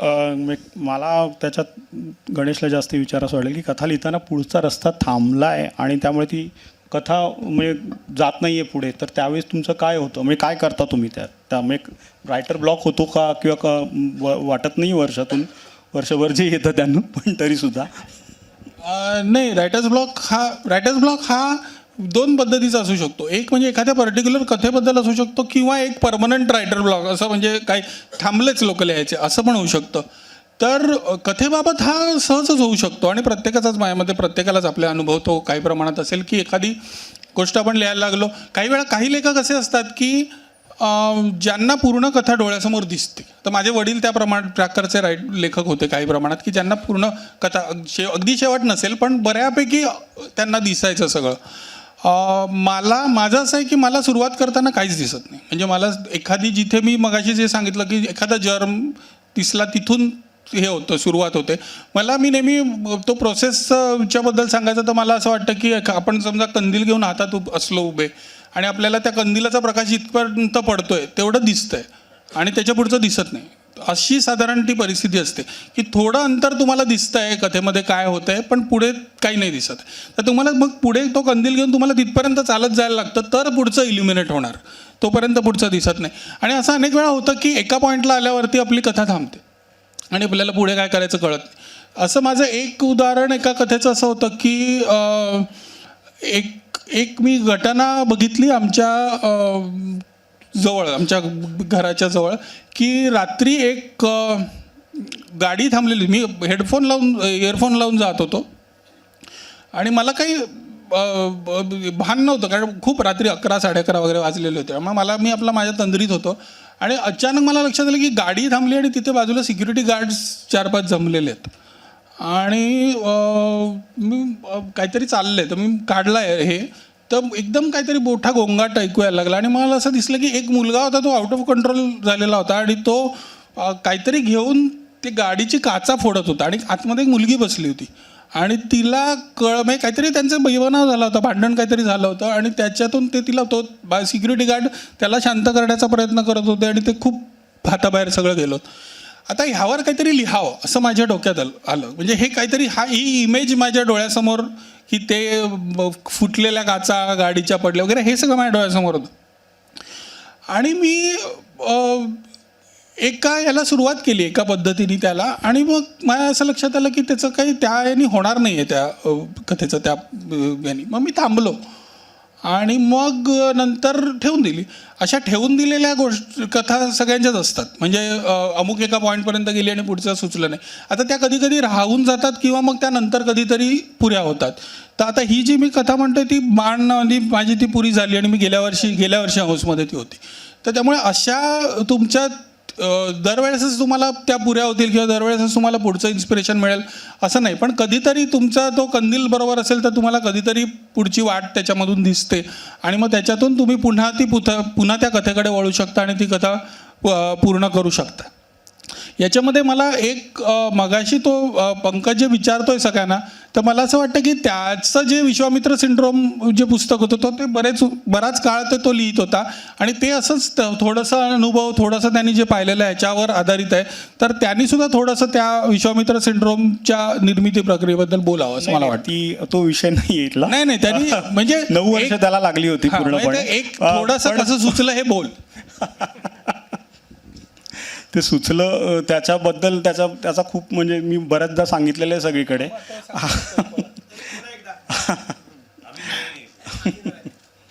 रात्री म्हणजे 9:30 नंतर महिला वर्ग जातो म्हणजे वृत्तपत्रातला, आणि त्यानंतर बातम्या ट्रान्सलेट करताना पोर्नोग्राफिक ॲडिक्शनला काय शब्द करावा हा हे होता की त्याला काही मराठी शब्द नाही आहे. कॉईन करणं हा आमचा एक रात्रीचा होता जो शब्द वापरायचा आणि एक शब्द न वापरायचा. त्याच्यात विश्वामित्र सिंड्रोम हा 2008-9ला एक कुठली तरी बातमी होती आशियातल्या कुठल्या तरी शहरामध्ये. तिथे पोर्नोग्राफिक ॲडिक्शन बंद करण्यासाठी काहीतरी ते केलेलं होतं त्या लोकांनी. तर तो पोर्नोग्राफिक ॲडिक्शनला विश्वामित्र सिंड्रोम असा मी हे लावला होता आणि त्याच्यासारखी मी कादंबरी त्याच्यावरती मी लिहीन असा ठेवला होता, पण केला होता काहीतरी 2008-9ला. ही कादंबरी वगैरे काही लिहिलं नाही, पण मी सुट्या कथा लिहिल्या आणि त्या 19ला पूर्ण केल्या. मध्ये करोना आला आणि नंतर मग पुढे अजून 3 वर्ष त्याच्यात गॅप गेली. या व्यतिरिक्त मी त्याच्याबद्दल सांगणार नाही. पण मला दोघांनाही विचारायचं आहे, कथा मालिका आणि कादंबरी यातल्या सीमारेषा हल्ली ब्लर होतात. तुमची पहिली मालिका होती, तिला कादंबरी पण म्हणता येईल आणि त्याला कथासंग्रह पण म्हणता येईल. तर तुझ्याही पुस्तकाला तेच सांगता येईल. तर दोघांनीही त्या विषयावरती खिडक्या त्याचा फायदा आहे की त्याचा तोटा आहे, किंवा ते लिखाणात ते सोपं आहे की कठीण आहे वगैरे असं. इन अ वे कादंबरीला अप्रोच करण्यापेक्षा, म्हणजे काही वेळा असं असतं की सुरुवातीलाच तुम्ही कादंबरीला भिडण्यापेक्षा कथा हा एक आटोक्यातला आहे विषय असं वाटतं. आता चांगली कथा लिहिणं हे कठीणच आहे, पण तरीसुद्धा असं वाटतं की एकदम कादंबरीला हात घालण्यापेक्षा कथा हे थोडं सोपं, हे असं एक म्हणता येईल. पण खिडक्या अर्ध्या उघड्याचं असं होतं की एक तर तो विषय मी मगाशी जसं म्हटलं की एक पुस्तक तुमच्यात असतं, तसं माझ्यात खिडक्या अर्ध्या उघड्या असणार. कारण त्याची सगळी जी पार्श्वभूमी आहे ही मुंबईमधल्या आर्किटेक्चरल इंडस्ट्रीची आहे. त्यामुळे ते साधारण मी आणि माझी बायको पण त्या याच्यात काम करते व्यवसायात. त्यामुळे मला माझे अनुभव आणि तिचे अनुभव हे मिळून एक पुस्तक होईल असा ऐवज आशयाच्या दृष्टीने जर बघितलं तर खिडक्या अर्ध्या उघड्यामध्ये माझ्याकडे होता ऑलरेडी. पण मुळात मी ती लिहायला सुरुवात केली ती आपली अशीच, मी जे मगाशी सांगितलं की एलिफंट मॅनेजेस वाचताना ती कथा पूर्ण करून ठेवली आणि मी लिहायला घेतली. तर त्याच्यामध्ये त्यातली ब्रेक नावाची जी कथा होती ती मी पहिली पूर्ण लिहिली आणि ती बरीचशी माझ्या आयुष्याशी संबंधित असल्यासारखी होती. म्हणजे तेव्हा मी एक ब्रेक घेतलेला होता आयुष्यात, कारण माझं आर्किटेक्चरल काम मी बाजूला ठेवलं होतं. आम्ही तेव्हा इन्व्हेस्टमेंट नावाचा सिनेमा बनवत होतो, ज्याला पुढे राष्ट्रीय पुरस्कार मिळाला. माझे वडील दिग्दर्शित करत होते आणि त्यांनी लिहिला होता आणि मी सहदिग्दर्शक होतो त्याचा. तर त्याचं काम संपलं होतं सगळं आणि माझ्याकडे वेळ होता आणि मला ठरलंच नव्हतं की आता पुन्हा आपण परत आर्किटेक्चरकडे जायचं का काय करायचं. तर त्यामुळे हा जो एक डिलेमा त्याच्यामधला आहे आणि आर्किटेक्चरल बॅकग्राऊंड ही सगळी माझ्याकडे होती. त्याच्यामध्ये मधली जी स्त्री पात्र आहे त्याच्यामधलं ते सुद्धा माझ्या बायकोच्या पद्धतीचं साधारणपणे होतं. त्यामुळे बऱ्याच लोकांना असं वाटलं, काहींना मी वाचायला दिली त्यांना ती बरंचसं आत्मचरित्रात्मक आहे अशा पद्धतीची रिॲक्शन एक मला त्याच्यातून आली. पण त्याच्यात ती आवडली सुद्धा अनेकांना. तर मला माझे वडील तेव्हा म्हणाले की ह्याच्यातून तू कादंबरी कार्य करत, ह्याच्यात एक शेवटचा एक प्रसंग आहे, तो जर काढलास तर तू सलग त्याच्यातून नॅरेटिव्ह पुढे जाऊ शकेल. तर तेव्हा मला असं वाटलं की आत्ता एकदम कादंबरीला हात घालण्यापेक्षा आपण कथा लिहूया. आणि मला असं वाटत होतं तेव्हा की आपल्याला अशा पद्धतीची ऑब्झर्वेशन्स, आपण ज्या पद्धतीचं आयुष्य जगतोय, आपले मित्र ज्या पद्धतीचं आयुष्य जगतायत, हे मला मी जे वाचलेलं होतं त्याच्यामध्ये खूपशा प्रमाणामध्ये दिसलं नव्हतं की आत्ताचा उच्च मध्यमवर्गीय काय प्रकारच्या वातावरणात राहतो आणि आत्ताची इंडस्ट्री आर्किटेक्चरची कशी आहे हे मला फारसं दिसलं नव्हतं. तर मला वाटलं की हे इंटरेस्टिंग आहे लिहायला, त्यामुळे असं आपण सुटं लिहित जाऊया. त्यामुळे मी त्याच्यात थोडासा अपघाताचा सुद्धा भाग आहे की मी जेव्हा ती अनुभवला कथा पाठवली तेव्हा ते मला म्हणाले की तू अशा पद्धतीची मालिका लिहू शकशील का अशा कथांची. आणि मी म्हटलं की मी प्रयत्न करतो. तर ते म्हणाले की तू 3 कथा आम्हाला जर लिहून पाठवल्यास लगेच, म्हणजे ही साधारण दिवाळीनंतरची गोष्ट होती आणि म्हणजे ऑक्टोबर-नोव्हेंबरचा सुमार होता, आणि मला ते म्हणाले की तू 3 कथा लिहून पाठवल्यास तर आपण जानेवारीपासून मालिका सुरू करूया. तर मी म्हटलं पाठवतो. आणि मी दुसरी लिहायला ऑलरेडी घेतली होती आणि तर मी अशा 3 पाठवल्या. पण मला तेव्हा असं वाटायला लागलं होतं की ही एक कनेक्टेड मालिका असणार आहे. म्हणजे ह्याच्यात काही प्रसंग कॉमन असतील, काही कॅरेक्टर्स एकमेकांना, ह्या कथेतली कॅरेक्टर्स त्या कथेतल्यांना ओळखत असतील वगैरे, असं माझ्या डोळ्यासमोर होतं. पण पूर्ण अख्खा जो ग्राफ होता त्याचा आता जर खिडकी अर्ध्या उघड्या वाचली तर बऱ्याचशा लोकांना तो अख्खा ग्राफच डोळ्यासमोर येतो आणि कादंबरीसारखंच त्याच्याकडे बघितलं जातं. पण तो अख्खा ग्राफ माझ्या डोळ्यासमोर नव्हता.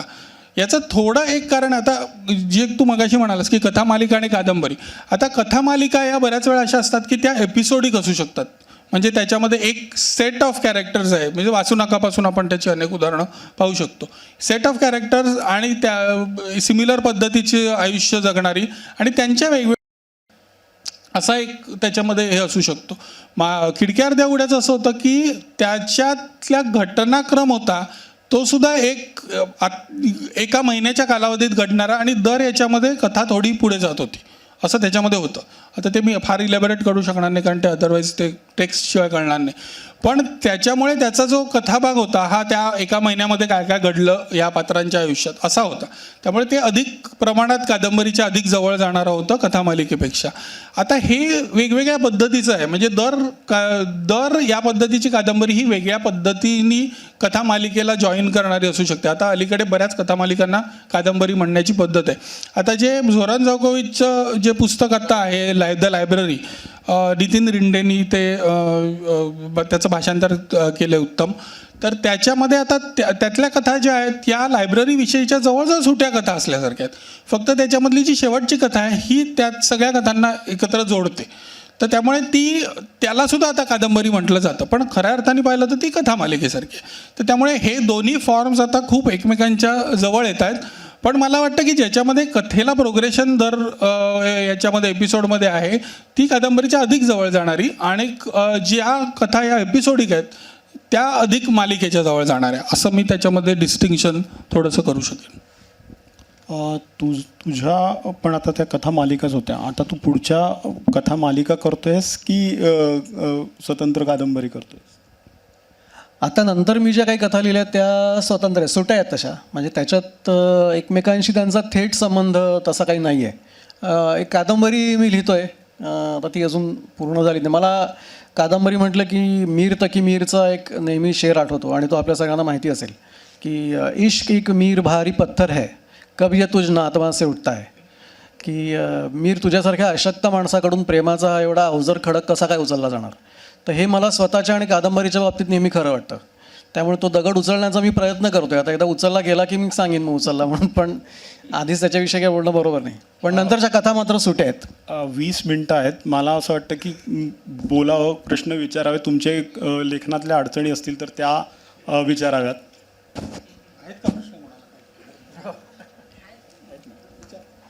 वाचनाबद्दल खूप चांगलं आणि भरपूर वाचलं आणि ज्याला दर्जाची जाणीव आहे त्याच्यात एक न्यूनगंड निर्माण नाही कोण.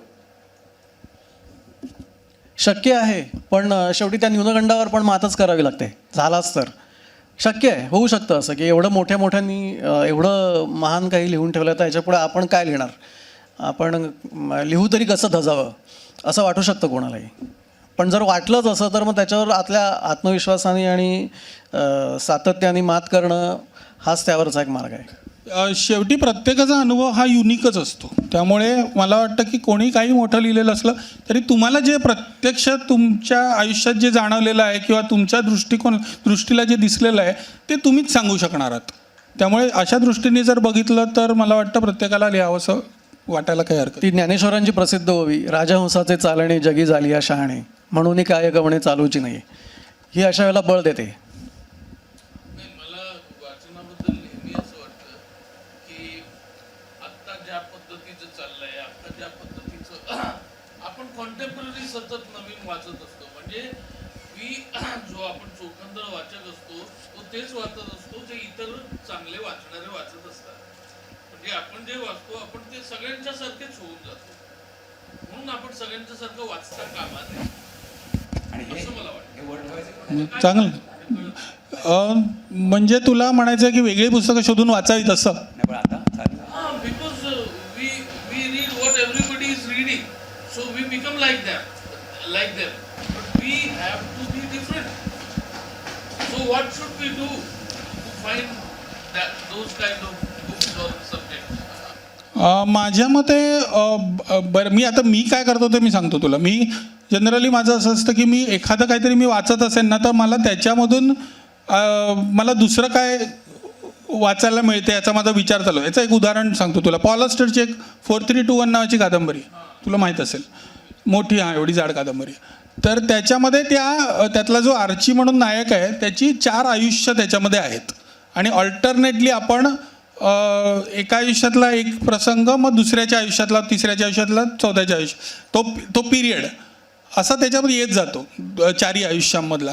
आता ती जर आपण बघितली ना तर त्याच्यामध्ये अक्षरशः संदर्भांचा खजिना आहे. म्हणजे त्याच्यामध्ये सगळे लॉर्कापासून अनेक यांचे रेफरन्सेस आहेत, सिनेमांचे रेफरन्सेस आहेत, पुस्तकांचे रेफरन्सेस.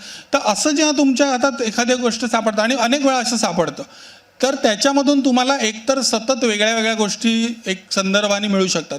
हल्ली ॲमेझॉनवर सुद्धा तुम्हाला इतके वेगवेगळ्या संदर्भांनी तुम्हाला वेगवेगळ्या गोष्टी कळू शकतात.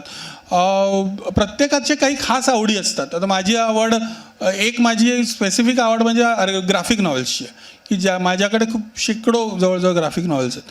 तर त्याच्यामध्ये तुम्हाला वेगवेगळे लेखक आणि वेगवेगळे चित्रकार आणि त्यांचं, तर त्यामुळे तुमच्या क्षेत्रामध्ये तुमची जी आवड आहे पर्टिक्युलरली त्या आवडीशी रिलेटेड गोष्टी तुम्हाला तुमच्या वाचनातून सापडणारच. आणि त्याच्याबद्दल तुम्ही आता निखिलेशचं वाचन आपण बघितलं तर निखिलेशला अनेक युरोपियन असे लेखक माहीत आहेत की जे आपल्याला सहजासहजी सापडणार नाहीत. तर त्यामुळे त्याची ती आवड आहे आणि तो त्या पद्धतीने ती डेव्हलप करतो आणि त्याला विचारलं तर तो मग ते रेकमेंड करतो पटकन, हे पुस्तक ते पुस्तक. त्यामुळे याचा सुद्धा तुम्ही कोणाशी बोलताय, काय बोलताय, कुठल्या याचं विचारताय, ह्याचासुद्धा खूप मोठा फायदा असतो. आता मागे 2007मध्ये तू पण मला वाटतं होतास काही वेळा, खोपकरांकडे जमायचो आपण काही जण. तर त्याच्यामध्ये आम्ही साधारण 15 दिवसांनी वगैरे खोपकरांकडे जाऊ. निखिलेश होता त्याच्यामध्ये, निखिलेश होता, मी होतो, आमचे संतोष पाठारे, अभिजित देशपांडे प्रभात चित्र मंडळाचे होते, सचिन कुंडलकर, उमेश कुलकर्णी वेळ मिळेल तेव्हा यायचे, असे एक 7-8 जणांचा ग्रुप होता. आणि आम्ही 15 दिवसांनी भेटायचो. किशोरला वेळ असेल तेव्हा तो यायचा. आणि तेव्हा चर्चा व्हायच्या, कोणी काय पुस्तकं घेतलेली, नवीन कुठली पुस्तकं घेतलेली आहेत, काय नव्या फिल्म्स पाहिलेल्या आहेत. तेव्हा खोपकर काहीतरी सांगायचे तुम्हाला किंवा फिल्म दाखवायचं एखादी, त्या फिल्मवर डिस्कशन व्हायचं. तर अशा पद्धतीचं एक तुमचे काही गट असणं किंवा त्याच्यामधून काही चर्चा होणं, काही मित्र असणं, याचासुद्धा अनेक वेळा वेगळी पुस्तकं सापडायला, वेगळ्या फिल्म्स सापडायला मदत होते. फेसबुकची मदत होते. काही चांगले ब्लॉग्स असतात किंवा काही चांगल्या साईट्स असतात. आता मला अनेक वेळा लोक विचारतात की सिनेमाच्याबद्दल रिलायबल हे कुठे मिळवेल वाचायला. आता सेन्सेस ऑफ सिनेमासारख्या काही साईट्स आहेत की ज्याच्यावर अत्यंत उत्तम सिनेमाबद्दल वाचायला मिळतं, डिरेक्टर्सबद्दल वाचायला मिळतं, अशा अनेक साईट्स आहेत. तर त्यामुळे असे तुमचे स्पेसिफिक तुम्ही जर शोधलं, आता पुस्तकांबद्दल तू म्हणालास तर आता अनेक पब्लिकेशन्सची अशी त्यांची ऑनलाईन जी पेजेस आहेत, उदाहरणार्थ गार्डियनच्या याच्यामध्ये सतत पुस्तकांविषयी आणि वेगवेगळ्या प्रकारच्या म्हणजे सायन्स फिक्शन हॉररपासून ते सिरियस लिटरेचरपर्यंत सगळं त्याच्यामध्ये असतं. तर अशा त्यांच्या साईट्समध्ये त्यांचे रिव्ह्यूज असतात, त्याच्यावर त्यांनी रेकमेंडेशन्स असतात त्यांची. तर ह्या सगळ्यामधून तुम्हाला सध्या म्हणजे पूर्वी असं होतं की आपल्याला ऑनलाईन ॲक्सेसच नसल्यामुळे किंवा ती संस्कृतीच नसल्यामुळे तुम्ही तुमच्या सर्कलमध्ये लिमिटेड होतात किंवा तुमच्या जवळच्या पुस्तकाच्या दुकानात काय मिळतं आहे ह्याच्यातशी लिमिटेड होतात. आता तुम्हाला तुमच्या ओळखी ह्या ऑनलाईन झाल्यामुळे प्रचंड प्रमाणात पसरलेल्या आहेत. तुम्ही ॲमेझॉनवरून लिटरली कुठलंही पुस्तक मागवू शकता. त्यामुळे आता तुम्हाला असा प्रश्न पडायला नको. आणि तू जे मगाशी लेखनाच्या शिस्तीबद्दल जे बोललास की मी सकाळी 9ला ऑफिसर, असे मोठमोठे लेखक हेमिंग्वे वगैरे आपल्याला सगळी उदाहरणं माहिती आहेत. परवाच आपण एलकुंचवारांचं ऐकलं. एलकुंचवार यांनी जे ललित गद्य लिहिलंय ते इतक्या वेगळ्या लेवलचं आहे तर ते रोज सकाळी ऑफिस सारखं बसून लिहिणं शक्य नाही. त्यांनी पण असं म्हटलं की मला वाटेल सुचेल तेव्हा मी लिहीन. तर आपल्याला तशा प्रकारचं लिहायचं आहे की आपल्याला, आता तो तुझ्या बाजूने बोलत होता की विरोधात बोलत होता माहिती नाही, तुला रायटर्स ब्लॉक कधीच येत नाही असं तो म्हणाला, 7 कथा वगैरे वगैरे. तर हे काय आहे नेमकं गणित आहे याचा प्रश्न तुला कधी पडला नाही का? कसा?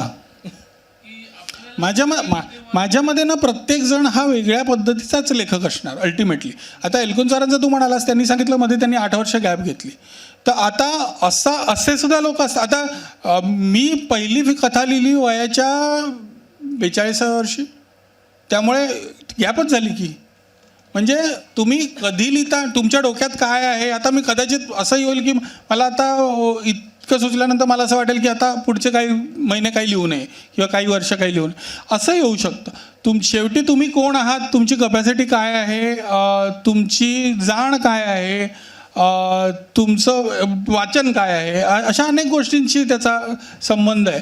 पण मी तुला जे सांगितलं ते आता ह्याच्यामध्ये जर तू बघितलंस तर फक्त टू किल अ मॉकिंग बर्डवर अख्खं आयुष्य जाऊ शकतंच की लेखकाचं. पण त्याचा अर्थ असा नाही की प्रत्येकजण त्या पद्धतीचा असतो.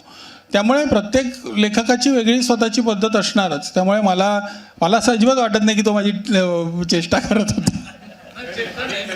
गुलजार असं रेग्युलरली रोज येऊन बसायचे आणि लिहायचे, जे काय लिहिता येईल किंवा नाही कागद टाकून द्यायचे.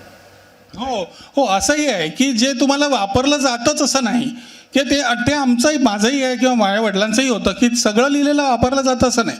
तुम्हाला आता मी मगाशी म्हटलं की एक कथा एका वर्षी सोडली आणि पुढच्या वर्षी पुरी केली. आता मी जर रोज लिहित असतो तर माझ्या रोज वर्षाला 2 कादंबऱ्या आल्या असतात. तर तसं तुम्हाला सगळं वापरलं जाणारच नाही. तुमच्या मोजक्याच गोष्टी वापरल्या जातात. फक्त त्याच्यात शिस्त असली तर तुमचा म्हणजे स्ट्राईक रेकॉर्ड अधिक वाढण्याची थोडी शक्यता असते.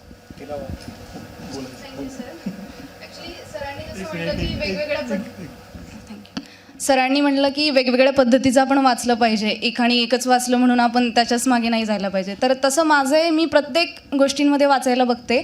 पण ॲक्च्युअलमध्ये विषय हा होतो की मी जे लिहिते, मी जे वाचते त्याच्याही एक पाऊल पुढं जाऊन असा विचार करते की मी जे लिहिलं आहे, मी जे माझ्या मनातलं उतरवलं आहे ते बाकीच्यांना आवडेल का, आताच्या जेनझी जमान्यामध्ये ते कळेल का त्यांना. सहसा मी जे लिहिते ते माझ्यासारख्याच लोकांना आवडतं. तर याच्याबद्दल काय सांगू शकाल तुम्ही? हा फार चांगला मुद्दा आहे. हा जो फोमो आहे ना की मी लिहिलं आहे तर इतरांना आवडेल की नाही, विशेषतः पिअर प्रेशर आपण ज्याला म्हणतो की मी लिहिलं ते माझ्या मित्रांना किंवा कोणालाही कसं वाटेल किंवा 4 लोकांना. आणि कधी कधी काय होतं की तुम्ही कसंही लिहा, ते आवडणारे काही लोक असतात, ते नावडणारे काही लोक असतात आणि ते असणारच आहेत. संख्या कमी जास्त असू शकते. त्यामुळे तुमच्या लेखनावर मनापासून प्रेम करणारे खूप लोक असतील आणि तुमचं लेखन मनापासून नावडणारे खूप लोक असतील. आता इथे बसलेल्यांपैकी पण अनेक जण असे असतील की ज्यांना माझं किंवा गणेशचं लेखन आवडत असेल आणि असेही काही आहेत की ज्यांना ते अजिबात आवडत नाही. तर ते असणारच आहे. त्याला काही म्हणजे आपण कोणाला आवडतं म्हणून लिहिल्यापेक्षा आपल्याला आवडतं म्हणून लिहावं, हे सगळ्यात महत्त्वाचं आहे. जेव्हा ज्यावेळी आपल्याला एखादी गोष्ट सुचते त्यावेळी आपण त्या गोष्टीवरती काम करत असतो. आणि सर जसं म्हणाले की ती गोष्ट म्हणजे काही वेळा लेखक असतात ज्यांना ती गोष्ट पूर्ण सुचते आणि काही वेळा काही लेखक असतात ज्यांना ती अर्धी सुचते आणि त्याच्या पुढचं मग ते लिहावं की नाही लिहावं अशा थोड्याशा मनस्थितीमध्ये असतो. तर तुमचं म्हणणं काय की नेमकं काय करावं अशा वेळी? ती गोष्ट पूर्ण सुचल्यावर लिहावी की अर्धी असताना पण?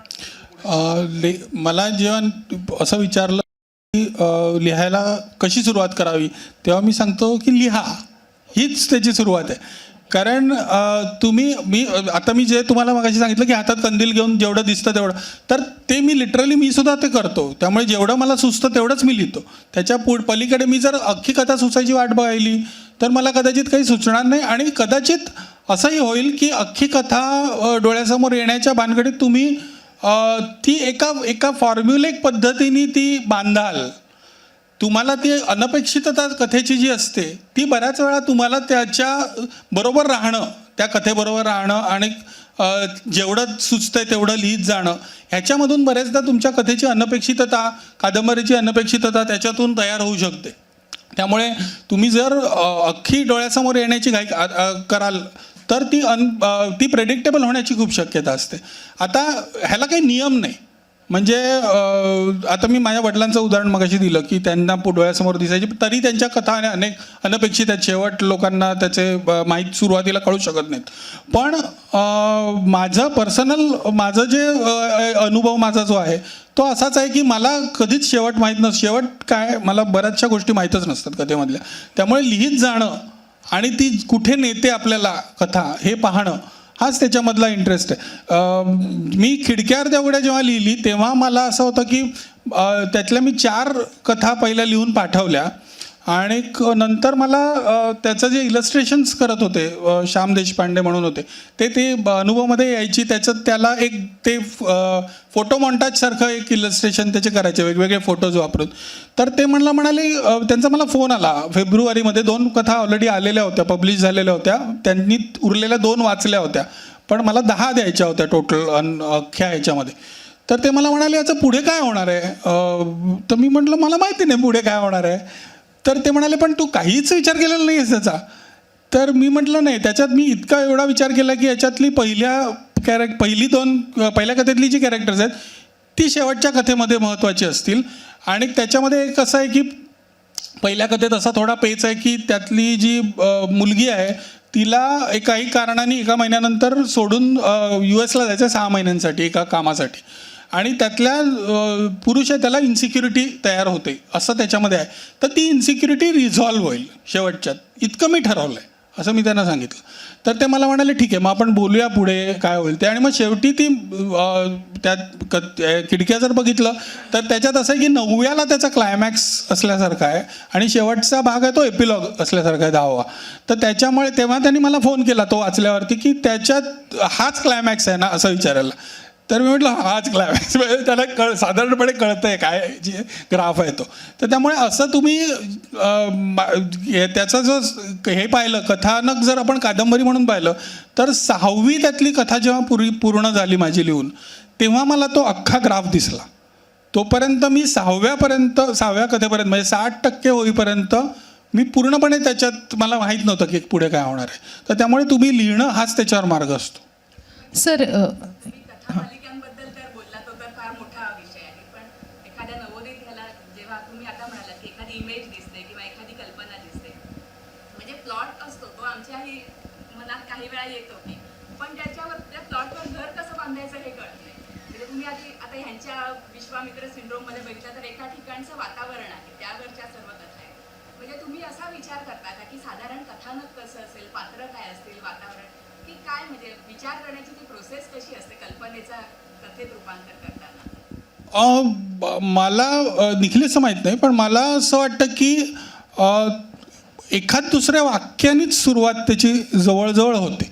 म्हणजे तुम्ही लिहायला लागलात की त्याच्यात तो पहिला जो परिच्छेद असतो तो त्यातला सर्वात महत्त्वाचा असतो आणि ते तुम्ही जवळजवळ काही फारसा विचार न करता तो लिहावा असं मला वाटतं. म्हणजे अनुभवातनं लिहिण्याचं जे मगाशी उदाहरण दिलं त्याच्यात माझी एक इन्स्टॉलेशन नावाची कथा आहे की ज्याच्यामध्ये मी त्याच्यात एक जिन्यातून एका रात्री चालणारा एक मनुष्य त्याला काय काय लँडिंगवर ठेवलेलं दिसतं अशी ती गोष्ट आणि थोडीशी ती गुढं ह्याच्या टाईपची आहे. तर तेव्हा मी ॲक्च्युली चालायचो, म्हणजे 22 मजले मी रोज चढायचो आणि उतरायचो तेव्हा. तर तेव्हा मला अचानक एकीकडे एका लँडिंगवरती काहीतरी दिसलं, सामान ठेवलं, त्याच्यातून ती कथा सुचली. तर त्याच्यामध्ये मी एक जे काय सुचलं ते पहिले 4 ओळी लिहिल्या आणि मग त्याच्यातून ती पुढे पुढे जात राहिली. त्याच्यामुळे तुम्ही प्लॅन करणं हे अजिबातच करू नये. तुम्हाला जे काही इमेज तुमच्या डोक्यात आहे ती राहू दे आणि तुम्ही जसं सुचेल तसं लिहित जा. त्याच्याशिवाय तुम्ही जरा जरी प्लॅन करायला गेलात तरी तुम्ही ते डिस्टर्ब कराल असं मला वाटतं. तुझा काय सल्ला? नाही, गणेश म्हणतो तेच मी सांगेन की कसं आहे, बऱ्याच वेळा जे सुचलेलं असतं ते आधी लिहून काढणं हे बऱ्याच वेळा महत्त्वाचं ठरतं. मग त्याच्या मागे पुढे अवतीभोवती जर ते त्याचं चुंबकीय क्षेत्र किंवा चुंबकीय आकर्षण तेवढं तीव्र असेल तर ते आपल्या अवतीभोवती घटकांना खेचून घेऊन एक घट्ट अशी संरचना तयार होते. त्यामुळे जे सुचतं आहे, कधी कधी असं होतं की शेवट आधी सुचू शकतो. तो आधी लिहिला तर त्याच्या मागच्या गोष्टी पुढच्या मधल्या गोष्टी नंतर सुचू शकतात, असंही होतं. कधी कधी मधला भाग आधी डोळ्यासमोर येतो, तो जर आधी लिहून काढला तर तो आपला मागचा पुढचा भाग आहे त्यांना स्वतःकडे खेचून घेतो. अर्थात त्याचं मी आत्ता म्हटल्याप्रमाणे त्याचं चुंबकीय आकर्षण तेवढं तीव्र असेल तर कधी कधी असं होतं की ते नसतं आणि मग ते फक्त तेवढ्यापुरतंच राहतं, तर ते राहू द्यावं. म्हणजे बऱ्याच वेळा असंही होतं की सुरुवात सुचली आहे, शेवट सापडत नाही म्हणून ती आपण ठेवून देतो आणि ती कधीच सुचत नाही, तर ती तशीच ठेवून द्यावी. म्हणजे मगाशी पंकजनी जो अपूर्ण कथांचा मुद्दा मांडला होता किंवा अडण्याचा मुद्दा मांडला होता, तर तो असं खूप वेळा आणि अनेक लेखकांचं होत असतं की लिहून झालेल्या कथांपेक्षा लिहून अपूर्ण अर्धवट पडून राहिलेल्या कथांचे फोल्डर्स जास्त असतात आणि ते तसं असणं नैसर्गिक आहे. म्हणजे त्यात काहीच वावगं नाही. दुसरं एक मला आणखी यात इंटरेस्टिंग गोष्ट अशी एक सांगाविषयी वाटते. इंटरेस्टिंग म्हणजे मला इंटरेस्टिंग वाटते की 2 प्रकारचे लेखक असतात. म्हणजे समजा एखाद्या लेखकाला एखाद्या विशिष्ट कालखंडावर लिहायचं आहे तर तो त्या कालखंडाचा अभ्यास करेल, त्या अनुषंगाने पुस्तकं वाचेल, त्या ठिकाणांना भेटी देईल, कष्ट उपसेल आणि मग त्याचा जो काही डेटा किंवा माहिती असेल ती एकत्र गोळा करेल आणि त्या माहितीचा उपयोग तो त्याच्या फिक्शनमध्ये करेल. मी फिक्शनविषयी बोलतो आहे अर्थात. दुसरे अशा प्रकारचे लेखक आहेत आणि ते मला जास्त जवळचे आहेत की ते लेखक यापैकी काहीही न करता ती सगळी माहिती किंवा तो डेटा स्वतः निर्माण करतील आणि तो त्यांनी लिहिलेल्या संहितेमध्ये अत्यंत ऑर्गॅनिकली, अत्यंत सेंद्रियरित्या जाऊन बसेल. त्या निर्माण केलेल्या डेटाचा प्रत्यक्षातल्या डेटाशी काही संबंध असेलच असं नाही आणि तो असायला पाहिजे असंही नाही. तर असे 2 ज्याला आपण स्कूल ऑफ थॉट्स किंवा घराणी म्हणतो अशी घराणी आहेत. बऱ्याच वेळा या 2 घराण्यांचं एकमेकांशी पटतही नाही. कधी कधी ते दोघं एकमेकांना समजूनही घेतात. पण असेही लेखक आहेत. आता माझे बरेच आवडते लेखक असे आहेत की जे तपशील निर्माण करतात. ते तपशिलांचा शोध घेत नाहीत तर तपशील निर्माण करतात. म्हणजे ते जे काही लिहित आहेत त्या लेखनाच्या संदर्भात सुसंगत असलेले आणि त्या लेखन विश्वामध्ये खरे वाटतील असे तपशील ते स्वतःहून निर्माण करतात. तर इथे एक कल्पनाशक्तीचाही भाग आहे. म्हणजे मला असं वाटतं की हल्ली आपण जरा ती गोष्ट विसरत चाललो आहे अशी ही गोष्ट म्हणजे कल्पनाशक्ती आहे की आपला फॅक्ट्स, तथ्यांवरती आणि तथाकथित वास्तवावरती इतका भर आहे की कल्पनाशक्ती नावाची काही गोष्ट असते आणि ती केवळ घटनांची एकमेकांशी संगती लावण्यापुरती मर्यादित नसते, हे लेखक विसरतात कधी कधी. तर तोही एक त्याचा वापर आहे. तपशील निर्माण करणंसुद्धा खूप इंटरेस्टिंग असतं. सर, माझा एक प्रश्न आहे. 2 प्रश्न आहेत. पहिले, योग्य लिखाण आणि अयोग्य लिखाण असं काही असतं का? आणि लेखनाचे ते नियम आहेत का? म्हणजे ते नियम प्रत्येक वेळेला आपल्याला फॉलो करायला लागतात का? जसं तुम्ही आता म्हणालात की तुम्हाला सुचलं तर तुम्ही लिहायचं, पण एखादा लेखाचं एक नियमाचं म्हणजे ते लेखनाचा नियम असावेत का? एखादी कथा लिहिताना त्याचे काही नियम असावेत का? फिक्शनचे नियम नाहीत. तुम्ही जर नॉन फिक्शन पाहिलं तर ते कुठल्या प्रकारचं नॉन फिक्शन आहे याचे, आता उदाहरणार्थ फिल्म क्रिटिसिझम असेल तर त्याचे काही साधारणपणे फॉलो करावेत असे नियम असू शकतात. म्हणजे उदाहरणार्थ गोष्ट लिहू नका सिनेमाची, हा फार बेसिक. म्हणजे न्यूजपेपरमधली जर समीक्षा असेल त्यात गोष्ट लिहू नका, हा एक बेसिक नियम आहे. तर असे तुम्ही कुठल्या पद्धतीचं नॉन फिक्शन लिहिता आहात याच्याशी संबंधित नियम असू शकतात.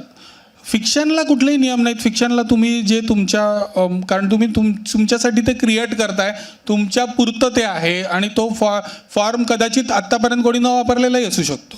त्यामुळे त्याला असे कुठलेही नियम, ते वाचनीय असावं इतकाच एक फार तो मला वाटतं नियम लावता येईल. मला यात फक्त एक छोटीशी भर घालतो, म्हणजे माझी नाही ती सॉमरसेट मॉम एकदा म्हणाला होता की चांगलं लिहिण्याचे फक्त 3च नियम आहेत आणि ते काय आहे ते कोणालाच माहीत नाही. मला एक प्रश्न विचारायचा. तुम्ही तिघही उद्दंड आणि व्होरॅशियस वाचक आहात, ओके, आणि तिघांनाही फिक्शन जाम आवडतं. पण आपण कधीतरी चांगले वाचणारे नॉन फिक्शनकडे वळतो. तर नॉन फिक्शनकडे वळण्याचं वय काय आणि फिक्शन संपण्याचं वय काय? कुठलंच नाही. मी नॉन फिक्शन जास्ती वाचतो, फिक्शन कमी वाचतो. हा इंडिव्हिज्युअल चॉईसचा प्रश्न आहे माझ्या मते. तू काय त्याच्यात वळायचं वय काय नाही. काही लोक नाहीच वाचणार नॉन फिक्शन, अशी शक्यता आहे. सर मला चित्रपट समीक्षेबद्दल विचारायचं होतं. चित्रपट समीक्षा म्हणजे आता हिंदीमध्ये आहेत, राजीव मसंदे फिल्म कंपनी आहे. आपल्या मराठी सिनेमाबद्दल असं समीक्षण असं कधी होतच नाही. मग तो दुर्लक्षित होतो, त्याला थिएटर्स होत नाहीत, असं भरपूर आहे. मला जेन्युअनली वाटतं मराठी सिनेमा लोकांनी बघितला पाहिजे. मी माझ्या स्वतःचं व्हॉट्सअप चॅनल, फेसबुक, इंस्टाग्राम त्याच्यावरती माझी समीक्षा करतो, पण ते आज पोचत नाही. मला तळतळीने वाटतं की आपला मराठी सिनेमा लोकांपर्यंत पोचला पाहिजे. साऊथचं कसं जसं आलं आहे आता, तो हिंदी मीडियमकडे आला आहे, कांतारा झाला, तसं आपला सिनेमामध्ये भरपूर पॉवर आहे. नॅशनल अवॉर्ड्स भेटतात, पण असं व्यावसायिकरित्या त्याला यश भेटत नाही. आणि समीक्षकाचं पण आता पण मी न्यूजपेपर बघतो, त्यात समीक्षक भरपूर कमी आहेत. जस्ट मला पेपर वाचताना समीक्षक मला खूप आवडायचं. मी शोधून बघायचं की कुणी क्रिटिझम केलं आहे, की इन होप की मी जाऊन तो स्वतः सिनेमा बघेल. पण आत्ता ते समीक्षक येत नाही. म्हणून त्या समीक्षक ॲज अ चित्रपट समीक्षक किंवा इतर मालिका, नाटक करिअर आहे का आता शिल्लक? म्हणजे तू मराठी चित्रपटाची समीक्षा म्हणतोयस का मराठीतून केलेली समीक्षा म्हणतोयस का काय मराठी चित्रपटांची?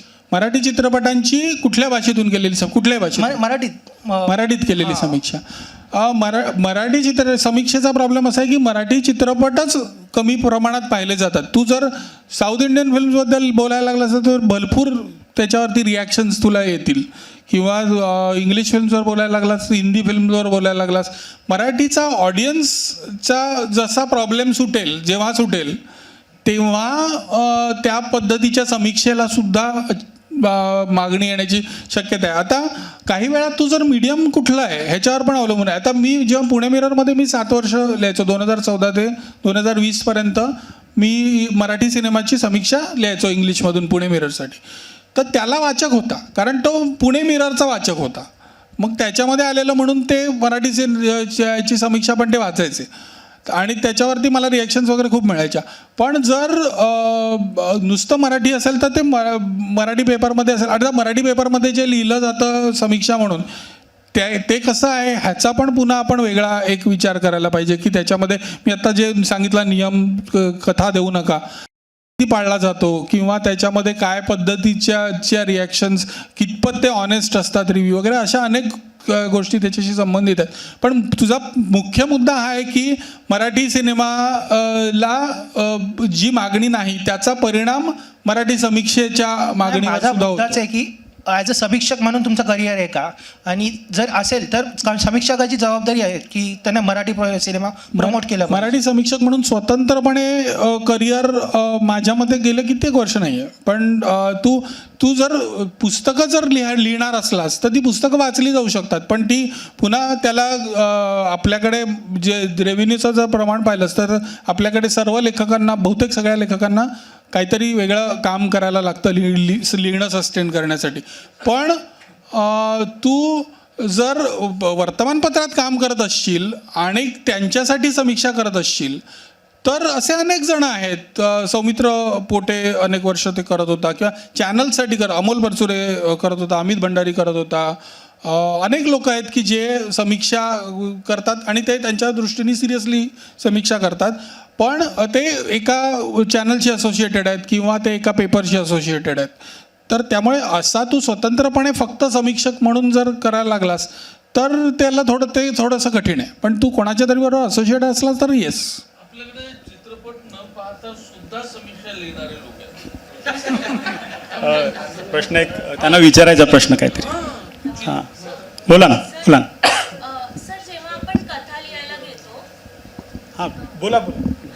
जेव्हा आपण कथा लिहायला घेतो तेव्हा कथा लिहिण्याच्या सुरुवातीलाच आपल्याला पात्रांची नावं, त्यांचे कॅरेक्टर्स हे आधी माहिती असले पाहिजेत का? म्हणजे आपण आधी त्यांचा विचार केला पाहिजे का? आणि दुसरं म्हणजे काय होतं माहितीये की मी जेव्हा लिहायला ट्राय करते तेव्हा मी प्रत्येक पात्र जे ते बरोबरच वागेल असा प्रयत्न करते.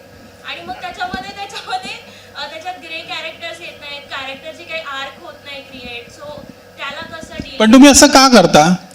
मला असं वाटतं की प्रत्येक व्यक्ती आपल्या परीने बरोबरच वागायचा प्रयत्न करतो. पण तुम्ही एवढं एक लक्षात घ्यायला पाहिजे की सगळीच जर कॅरेक्टर्स पांढरीच असली तर त्याच्यातून काही नाट्यच तयार होणार नाही कधी. तुम्ही जेव्हा तुमच्याकडे काळं असतं तेव्हाच पांढरं त्यातलं उठून दिसतं. त्यामुळे ग्रे शेड्सना महत्त्व आहेच नॅचरली. आणि त्यामुळे तुम्ही असा कुठलेही नियम तुमच्या मनातले पात्रांवर लादणं किंवा विशिष्ट नावा, आता बऱ्याच वेळा असं असतं की नावं ही कॅरेक्टरच्या बरोबर अशी मेन कॅरेक्टरचे म्हणजे ते सुचतं कॅरेक्टर तेव्हाच तुम्हाला नाव सुचतं त्याचं.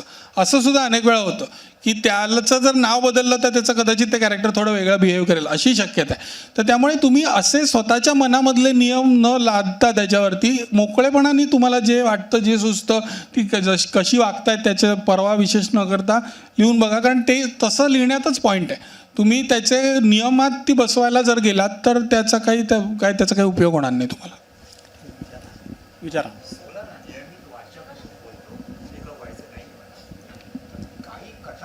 हॅलो. काही नामवंतांच्या किंवा लेखकांच्या कथा वाचल्या की याने जाणवत राहतं की याने आकृतीबद्ध प्लॉट तयारच ठेवलेले अगोदर तयार ठेवले.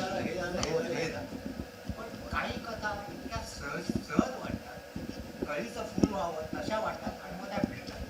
तर हे असं होत राहतं. हो बरोबर आहे. म्हणजे त्याच्यात ते स्वाभाविकच आहे थोड्या काही प्रमाणामध्ये. मी मगाशी जे सांगितलं की जर तुम्ही ठरवून काही केलं तर ते प्रेडिक्टेबल होतं. त्यामुळे त्याच्यातल्या ज्या अडचणी असतात त्या तुम्हाला त्यामुळे जाणवायला लागतात. आणि जर तुम्ही असं काही न ठरवता लिहिलं तर ते अधिक स्वाभाविकही होतं आणि अधिक अनपेक्षितही होतं. त्यामुळे त्याच्यामधून वाचण्याची मजासुद्धा वाचणाऱ्याला ती अधिक प्रमाणामध्ये मिळते. त्यामुळे ते तुम्ही म्हणता ते बरोबर नैसर्गिकच आहे ते. शेवटचा प्रश्न. नमस्कार. बोला बोला बोला बोला. नमस्कार. मुलाखत एक वेगळा लेखन प्रकार आहे. तर ती मुलाखतीची तयारी कशी करावी आणि त्याचं एडिट कसं करावं, म्हणजे आपण आपले शब्द घालावेत का त्यांचं कितपत घ्यावं आणि आपण किती लिहावं, आपले शब्द किती असावेत? मुलाखत घेताना असं तुम्ही म्हणता, मुलाखत घेताना तुम्ही जेव्हा आपले शब्द घालूच नाहीत शक्य तर, आणि जे असेल ते तुम्ही एडिट करू शकता, संकलित करू शकता. आणि त्याच्यामध्ये तुम्हाला हे लक्षात घ्यायला पाहिजे की त्याची जी बाजू आहे, त्याचा जो फोकस आहे, जो काय कोणाची लेखकाची मुलाखत असेल किंवा दिग्दर्शकाची मुलाखत असेल तर त्या माणसाने जे सांगितलेलं आहे त्याचा जिस्टच तुम्ही पोचवताय ना. म्हणजे ते एडिट करताना असं होत नाही आहे ना की तुम्ही ते अशा पद्धतीने एडिट करता की त्याचा अर्थच नीटसा पोचत नाही आहे, असं होत नाही आहे ना. त्यामुळे मूळचा एक आशयाचा त्यातला गाभा आहे तो तसाच्या तसा टिकून राहतोय ना. आणि शब्द तुम्ही स्वतःचे घालत नाही आहात ना, मूळचे आहेत ते. आता ते वाक्य तुम्ही एखादी समजा रिपेअर करू शकता, व्याकरणातली चुका असतील किंवा थोडं मागे पुढे किंवा रिस्ट्रक्चर करणं असं होऊ शकतं, पण टोटली वेगळं स्वतःचं असं घालू नये. अगदी शेवटचा प्रश्न, कारण आपल्याला वेळ फार पुढचा. आमच्या प्रश्नांची उत्तरे द्या सर, नाही तर उद्याचा एक लेखक घडताना जगातला अगदी पहिला लेखक कोण आहे आपल्याला माहिती नाही, मला तरी माहिती नाही. त्यामुळे लेखनपूर्व वाचन ही अट खरंच लागू होते का? हे ताईंनी मला एक मदत केली की बहिणाबाई अशिक्षित होत्या, त्यांनी किती सुंदर काव्य आपल्याला दिलंय, तर ही अट आहे का? हो नक्कीच आहे, माझ्यासाठी तरी एक नक्कीच अट आहे. आणि बहिणाबाई अशिक्षित जरी असल्या तरी त्यांच्या कानावर वर्षानुवर्षाच्या स्त्रीगीतं ओव्या ह्या पडलेल्या होत्या. त्यामुळे वाचन हे फक्त पुस्तकातच व्हायला पाहिजे असं काही नाही. आणि त्या काळात ती अट नव्हती, म्हणजे वाचण्याची पुस्तक म्हणतो मी. त्या रूढार्थाने जरी अशिक्षित असल्या तरी जर आपण त्यांच्या कविता पाहिल्या तर त्या कवितातली जी लय आहे ती पारंपरिक स्त्रीगीतांची लय आहे, जी ओवी आपल्याला जात्यावर सुचते किंवा ज्या ओव्या त्या वर्षानुवर्ष ऐकत आल्या होत्या त्यांच्या गावात, त्या ओव्यांचा 100% प्रभाव त्यांच्या कवितेवरती आहे, संस्कार आहेत त्याचे त्याच्यावर. त्यामुळे त्यांनी वाचलं नाही असं आपण कसं म्हणू शकतो. आणि भरपूर बघणं सुद्धा. अनुभव, एकूण अनुभव असणं हा नाही, पण ह्यातून आपण वाचनासाठी आपण सबबी नाही काढू शकत की मी खूप बघितले म्हणून मी वाचणार नाही, माझ्याकडे खूप अनुभव आहेत म्हणून मला वाचायची काही गरज वाटत नाही. तुम्ही नका वाचू, पण मग तुम्ही तुमचं इतरांनी वाचावं याची अपेक्षा नका करू, एवढंच मला म्हणायचं. तुम्ही जे म्हणालात अनुवादात शैलीचाही अनुवाद होतो, तर तसं खरंच होतो का की प्रत्येक लेखक आपल्याच शैलीने अनुवाद करत असतो, म्हणजे कथानक किंवा इतर हो. शनिवारचा लोकसत्ता उघडला की न वाचता कळलं की पंकज भोसलेने लिहिलेलं आहे काय. बरोबर आहे. शैली प्रत्येकाची वेगळी असते, खरोखरच अनुवादाची शैली म्हणजे खूप मला नाही, आपण ज्या संहितेचा अनुवाद करतो आहोत त्या संहितेची शैली आणि त्या आशयाचा संबंध लक्षात घेऊन त्या शैलीला समांतर अशी शैली तुम्हाला तुमच्या ग्राहक भाषेत घडवावी लागते. असा तो किमान प्रयत्न असला पाहिजे असं मला वाटतं. ती तशीच्या तशी घडवणं अशक्य असतं, पण किमान प्रयत्न तसा असावा की लेखकाच्या शैलीची आणि त्याच्या आशयाची काहीतरी अभिन्नता आहे. तो आशय त्या शैलीमध्ये आला आहे म्हणून तो परिणामकारक वाटतो आहे. मग तशी शैली मी जो आशय निर्माण करतो आहे माझ्या भाषेत, त्या भाषेत मला निर्माण करता येईल का, असा रोख किमान भाषांतराचा त्याचं एक थोडक्यात उदाहरण सांगतो. मगाशी मी त्याला म्हटलं होतं थोडं इलॅबोरेट कर त्याच्याबद्दल. अभिजित रणदिवेनीमध्ये लेत्रांजे नावाचं काम्यूच्या ज्याचं स्ट्रेंजर आणि आउटसायडर नावाने इंग्लिश अनुवाद आहेत त्याचं केलं आता अनुवादित. त्याला आतामध्ये आम्ही जांभेकर पुरस्कार, बाळशास्त्री जांभेकर पुरस्कार दिला. तर त्याच्यामध्ये त्यांनी असं केलं होतं की मुळात काम्यूनी त्यांच्याकडची जी फ्रेंच टेक्स्ट आहे त्याच्यामध्ये त्यांनी काही व्याकरणाचे नियम थोडे बदलले होते. एरवी त्यांच्याकडे ज्या पद्धतीने वापरलं जायचं त्यापेक्षा वेगळ्या पद्धतीने ते लिहिलं होतं की ज्याच्यामुळे ते सहज सुलभ वाटणार नाही, थोडंसं अनकम्फर्टेबल होईल वाचणाऱ्याला. तर त्यामुळे इकडे करताना आपल्याकडे ते व्याकरण वापरणं शक्य नाही, कारण भाषा मराठीमध्ये ते त्या पद्धतीचं व्याकरण नाही.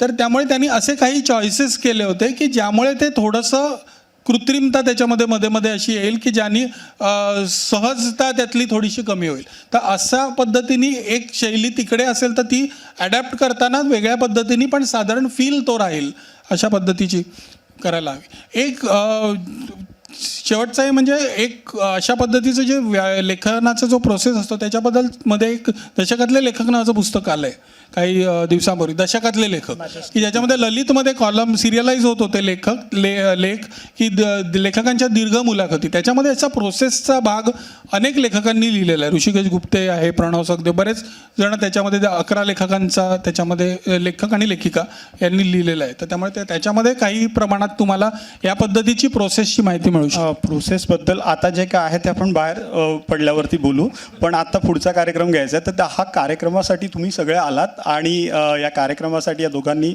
सहकार्य केलं त्याच्याबद्दल धन्यवाद. आणि दोघांची पुस्तकं तुम्हाला वाचायला मिळतील, विकत घेता येतील पपायरस आणि मॅजेस्टिकच्या स्टॉलवर. थँक्यू. धन्यवाद सर. आपल्याकडे किशोर कदम उपस्थित आहेत. मी सरांना व्यासपीठावर येण्याची विनंती करते आणि लोकसत्तातर्फे निखिलेश सर आणि गणेश सरांना छोटीशी भेटवस्तू देण्याची त्यांना विनंती करते. उद्याचे लेखक घडताना या सत्राचा समारोप करताना मला असं वाटतं सर, आम्ही 20-30शीतले हे सगळे तरुण मंडळी आहोत आणि तुमचं देणं घेऊन आम्ही पुढे जातो आहे. तर मला असं वाटतं उद्याचं भविष्य लिखाणाचं असंच समृद्ध होईल. तुम्हा सगळ्या मान्यवरांचे मनपूर्वक आभार.